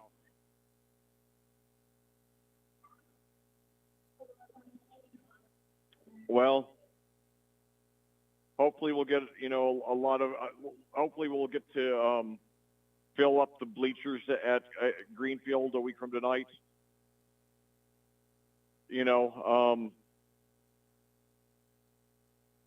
Get there if you can. These kids deserve, as many fans as we can get at the games. I mean, they have earned this number 1 ranking. That they've earned the respect and admiration of all of us here in Quaker Nation. I can't say enough for how hard these kids have worked and how much they've just continued to improve. And now McGill again. He's got another first down, and now the Quakers will be able to run out the clock. Another 6 or 7 yards there for McGill. So, giving us hopefully a preview of next year. Maybe he'll be, our number 2 back next year in Wayrich's absence. Yeah, so McGill 5 for 21 here on this last drive. What this reminds me of, a couple of days ago was the 10th anniversary of our Week 4 game against Roncalli in the 2014 season. That year, we lost our number 1 returning running back from the previous year, Jacob Maple, to an injury. Then the first play from scrimmage in Week 3 against Mooresville, we lost our leading rusher of the season up to that point to an injury. John Finch, he ended up being out for the season after that injury. And then it was Week 4 in the second quarter when we were getting pounded by Roncalli that a guy who wasn't even on the roster entered the game, took a rush, and then all of a sudden about 4 people shot at once who's number 28. His name turned out to be Dylan Foster, who had just been activated that year as a junior after initially not going out for the team, having played JV ball the year before. He ended up being a very big running back for us as a junior and a senior. So now maybe it's a sign of things to come that, Karen McGill, coming into our 4th game and giving us, some good runs. By the way, Foster went 10 for 57 in that game and really got our rushing game in motion. We don't need to get our rushing game in motion, but, it's good to know that there will be somebody there next year after Wayrich graduates to help out Starnes, who will be a senior. So, all right, the game is over. Sabank, while I was talking about that, Sabank knelt twice, and the game is over. So your final score here tonight at South Central Indianapolis, Plainfield 35, Perry Meridian 12. We'll be back with a recap and a look ahead to next week's showdown with Greenwood after these final words from our sponsors on audiosportsonline.com. This broadcast of Plainfield Quakers football on audiosportsonline.com is brought to you by the generous donations of our sponsors. We would like to recognize them, and we hope you will support them. They are Remax Centerstone Julia Burbridge, Gunnell Financial, Crone Family Construction, My IT&D Ryan Grimes, I-70 Record Service and Garage, BGW Construction LLC, Legacy Motorsports, Crest Point Real Estate, Chris Pearson, Selwith Jones, the Stewart Home Group, and Ellison Associates. Thank you, business partners. Your support of the student athletes of Plainfield High School is greatly appreciated. Well, back here at South Central Indianapolis for a final time tonight, where your Plainfield Quakers have just moved to 4-0 on the season with a very solid 35-12 win over the host Perry Meridian Falcons. It was a game in which Plainfield generally dominated all the way. Perry Meridian, was pesky. They made enough good plays to keep it close for much of the game. But in the end, the Quakers showed why they are the number 1 ranked team in the state in Class 5A. Perry Meridian won the coin toss, but Perry Meridian won the opening coin toss, but Perry Meridian won the coin toss, but deferred to the second half. Then Plainfield got the ball and scored easily on the first possession with 8:50 to go in the first quarter on a 9-yard rush by Weston Wayrich. Leo Hayob was good on the extra point, making it 7-0. However, the Quakers turned it over on downs at the Perry Meridian 35 on their second possession. And then in the second quarter, on their third possession, it looked like they were going to punt. However, Perry Meridian was called for a roughing the kicker penalty that kept the drive alive. And then when it was 3rd and 15 at the Perry Meridian 25, Bryce Sabank threw deep for one of the few times this season to an unlikely target, running back Weston Wayrich, who got a 22-yard reception that kept the drive alive. And then appropriately, Wayrich scored later on that possession, coming with 6:11 to go in the second quarter on a 7-yard rush. However, Perry Meridian struck back, used nearly the rest of the quarter on their ensuing possession, and scored with 34.4 seconds to go on a 1-yard rush by John Hunter. However, the extra point was blocked, making Plainfield's halftime lead 14-6. Then in the in the third quarter. Plainfield got the ball first and ended up punting. However, then we intercepted a pass on Perry Meridian. I'm sorry. Perry Meridian. Excuse me. Perry Meridian got the ball first to start the second half and threw an interception, Plainfield's only interception of the game. This is the first game on the season, by the way, in which the Quakers have not had multiple interceptions. Nevertheless, they have 9 on the season through 4 games after only 7 last year through all 10 games. And then on that possession, the Quakers scored on a 17-yard rush by Wayrich. Hayob's extra point made it 21-0. However, and then later in the quarter, Wayrich padded, the Quakers padded on to the lead again on a 45-yard rush by Wayrich, and Hayob's extra point made it 28-6. Plainfield, Perry Meridian threatened to get back in the game on their ensuing possession, scoring with 9:45 to go in the fourth quarter on a 14-yard touchdown pass from Alan Zupan to Ethan Neffel. However, the 2-point conversion attempt failed. So Plainfield led 28-12, and at that point, Perry Meridian to tie would have needed not only 2 touchdowns, but 2 successful 2-point conversions. And then finally, with 4:57 to go, on a drive in which Starnes did much of the rushing, and it looked like they were trying to set up a touchdown for him after over 200 yards. Then Wayrich got his 5th touchdown of the game on a 5-yard rush, and Leo Hayob's extra point brought us to our final score of 30. And Leo Hayob's extra point brought us to our final score of 35-12. And by the way, Hayob, he was 5 for 5 tonight, making him 15 for 16 on the year. And glad to hear 2 consecutive songs by the Classic Electric Light Orchestra. That last you heard, Don't Bring Me Down, now they're playing Mr. Blue Sky. If I hang around long enough, maybe they'll play a few more by ELO. But anyway, by the way, I thought that when they were inducted into the Rock and Roll Hall of Fame, a lot of those guys who were in the band really got snubbed by not getting inducted as part of the band. You know, some of the guys who were, with them for the bulk of their success, Kelly Grocott and some of the others. Probably a lot of politics, Jeff Lynn, holding some kind of petty grudge. I don't know. But anyway, look at the individual statistics. First of all, for Plainfield, Bryce Zabunk completed 4 of 5 passes for 38 yards. Weston Wayrich had 2 receptions for 26 yards. Ethan Ellis 1 for 11, and Brandon Hendry 1 for 1. On the ground, as usual, the Quakers did most of their damage there, and they did a heck of a lot of it. Luke Starnes had 22 rushes for 22 rushes for 229 yards. That's 22 for 229. And Weston Wayrich had 17 rushes for 120 yards and 5 touchdowns. Yes, 5, 1, 2, 3, 4, 5 touchdowns. Might be a school record. I will check on that. Then Corin McGill on the last drive rushed 5 times for 21 yards. Bryce Zabonk 4 for 2 and Ellis 2 for -1. Meanwhile, for Perry Meridian, Alan Zupan completed 15 of 23 passes for 146 yards, 1 touchdown, and 1 interception. Ethan Neffel had, Byron Hahn. Byron Hahn had 9 receptions for 91 yards. Eli Williams had 2 for 12, and Ethan Neffel had 4 for 43 and 1 touchdown.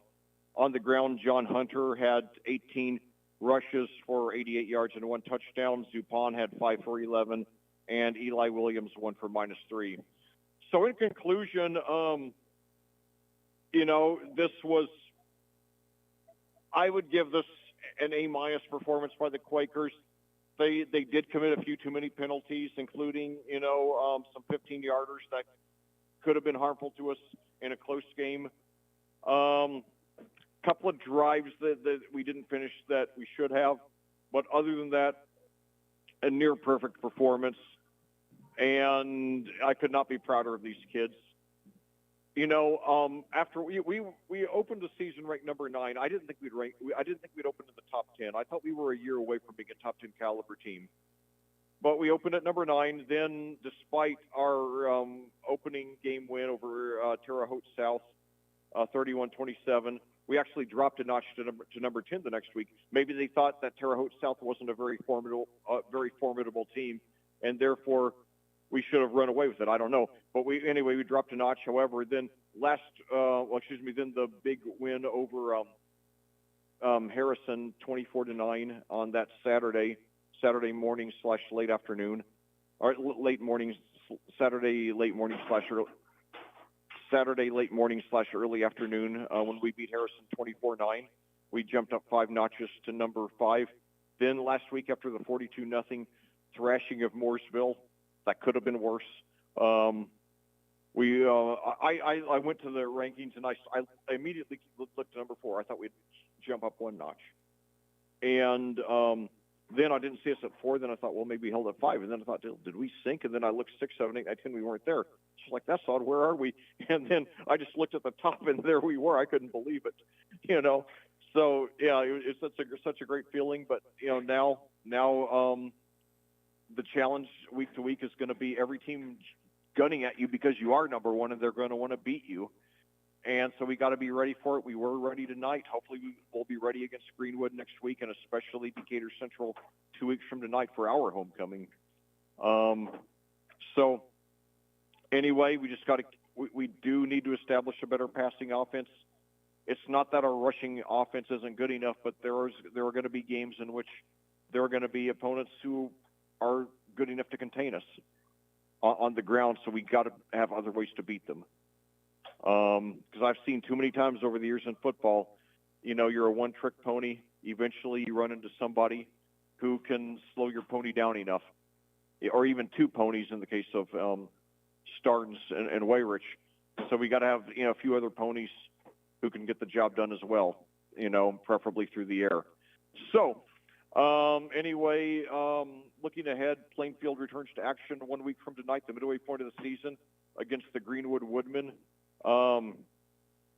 Greenwood last year was one of the most improved teams in the state. They went 1-9 2 years ago in Mike Campbell's farewell season. He stepped down, went to the athletic director position, turned the program over to Justin Rosen, who radically revamped the offense from heavy rushing to heavy passing. Despite that, they went 6-6 in Rosen's debut, won a couple of tournament games, got all the way to the sectional championship game for the first time in 5 years. And the catch was that almost all of their players were seniors, and almost all of their offensive stars, so they're largely starting over, but they're getting solid contributions from their junior quarterback, Aiden Hausman, as well as junior running back Gunnar Rupert, and then sophomore wide receivers Davian Jones and Benjamin Hommel. They do enter the game at 1 and 2. They've lost they lost their opener 23-20 against Seymour, then barely got a win over Indian Creek, a 3A team, 21-18, and then they lost again last week in their mid-state conference opener by a very big margin. Let me pull it up here in my notes. But anyway, the point is, as long as we play our A game, we should be. I mean, Greenwood is a team that we should be able to beat. We will beat as long as we don't totally screw it up. Oh, yeah, they lost to Greenwood lost to Martinsville last week, 50-31. Oh, sorry, the Indian Creek game, they won 41-35, 41-35, got the score wrong, and then last week lost to Martinsville, 50-31. So, based on the numbers that they've given up on the ground, we should have no problem running up a storm against them next week, and easily, getting a win, maybe getting another running clock win. Last time we played them at Greenwood 2 years ago, the game ended with a running clock. So I have mixed feelings about running clocks, but it's a good feeling when you're beating opponents that much, and it shows that you earned your number 1 ranking. So. I'll tell you, I hope that when we're at Greenwood a week from tonight, that I'll actually get, in one of the 2 press boxes, because last time down there I did not. All these spaces were filled. So I ended up sitting with you all in the visiting bleachers and commentating the game from there. And all things considered, the audio quality was all right. Considering that I was around a bunch of people. Actually, found out I was sitting during the game. I found out I was sitting next to Hunter Newell's mom, which was really cool. And don't get me wrong. I mean, I love hanging with you all and sitting with you, but when I'm commentating, it is nice to be in the quiet of the press box. Like I was tonight, there was only one other guy in here with me. I think he was like the scoreboard he was the scoreboard operator. So it was really nice and quiet in here tonight at Perry Meridian. So I appreciated that. Hopefully I'll be in a press box next week, preferably the visiting press box. I always like being in visiting press boxes because I'm usually the only one there, except for like my son when he comes with me. But as long as I'm in a press box, I'll be happy. But heck, if I'm sitting with you all in the fans, enjoying the big Plainfield one with you all, I will be. I'll enjoy that too. And if you see me commentating the game, feel free to come up between plays and say, "Hey man, how's it going?"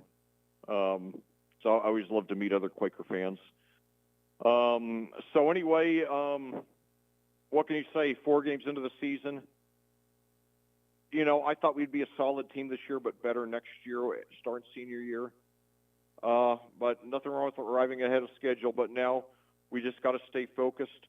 We have to prove that we deserve that number 1 ranking. That's got to be our challenge every year. That's got to be our challenge week by week because, this is the first time that we've really had that kind of target on our backs since I've been with Plainfield, 13 years now. And, I don't think many teams, maybe Cathedral when they play some of the tournament. I don't think many teams other than that really take us lightly. I mean, even the teams that beat us regularly, Whiteland, Decatur Central, who've usually beaten us over the years, I don't think they look at it as a cakewalk because, we've given them, some tough fights. And they've beaten us badly some games too. But, a lot of games we've at least been fairly competitive with them, even when we've lost. So, but now we're going to have teams gunning at us week for week. They want to beat number 1. So we got to be ready for it. And, in the immortal words of Apollo Creed, we got to keep the eye of the tiger. And in the immortal words of Rocky Balboa, transformed from boxing to football, one step at a time, one play at a time, one game at a time. We do that. I think we're going to be okay. It doesn't mean that we won't draw Decatur Central or Whiteland and lose in the first round of the playoffs. We could. I hope not, but even if we did, even if we lose in the first round of the playoffs, I'll be at peace with it if the kids just go out there and play their A game and just do the best they can. I can always be at peace, losing when we do our best. And doing their best is all we can ask of these kids. So hopefully they'll keep doing it. So once again, your final score here tonight at South Central Indianapolis. Your number 1 ranked, and it feels so good to say that for all these years. Your number 1 ranked Plainfield Quakers 35, the Perry Meridian Falcons 12. The Quakers rise to 4-0, likely to retain their number 1 ranking, and the Falcons drop to 2-2. Well, this concludes your broadcast. As always, thank you so much for joining me, and I cordially invite you to do so 1 week from tonight at 6:40 p.m. for the pregame show as your Plainfield Quakers challenge the Greenwood Woodmen at Greenwood. Until then, for AudioSportsOnline.com, this is Lex Zorn reminding you there is a difference only you can make.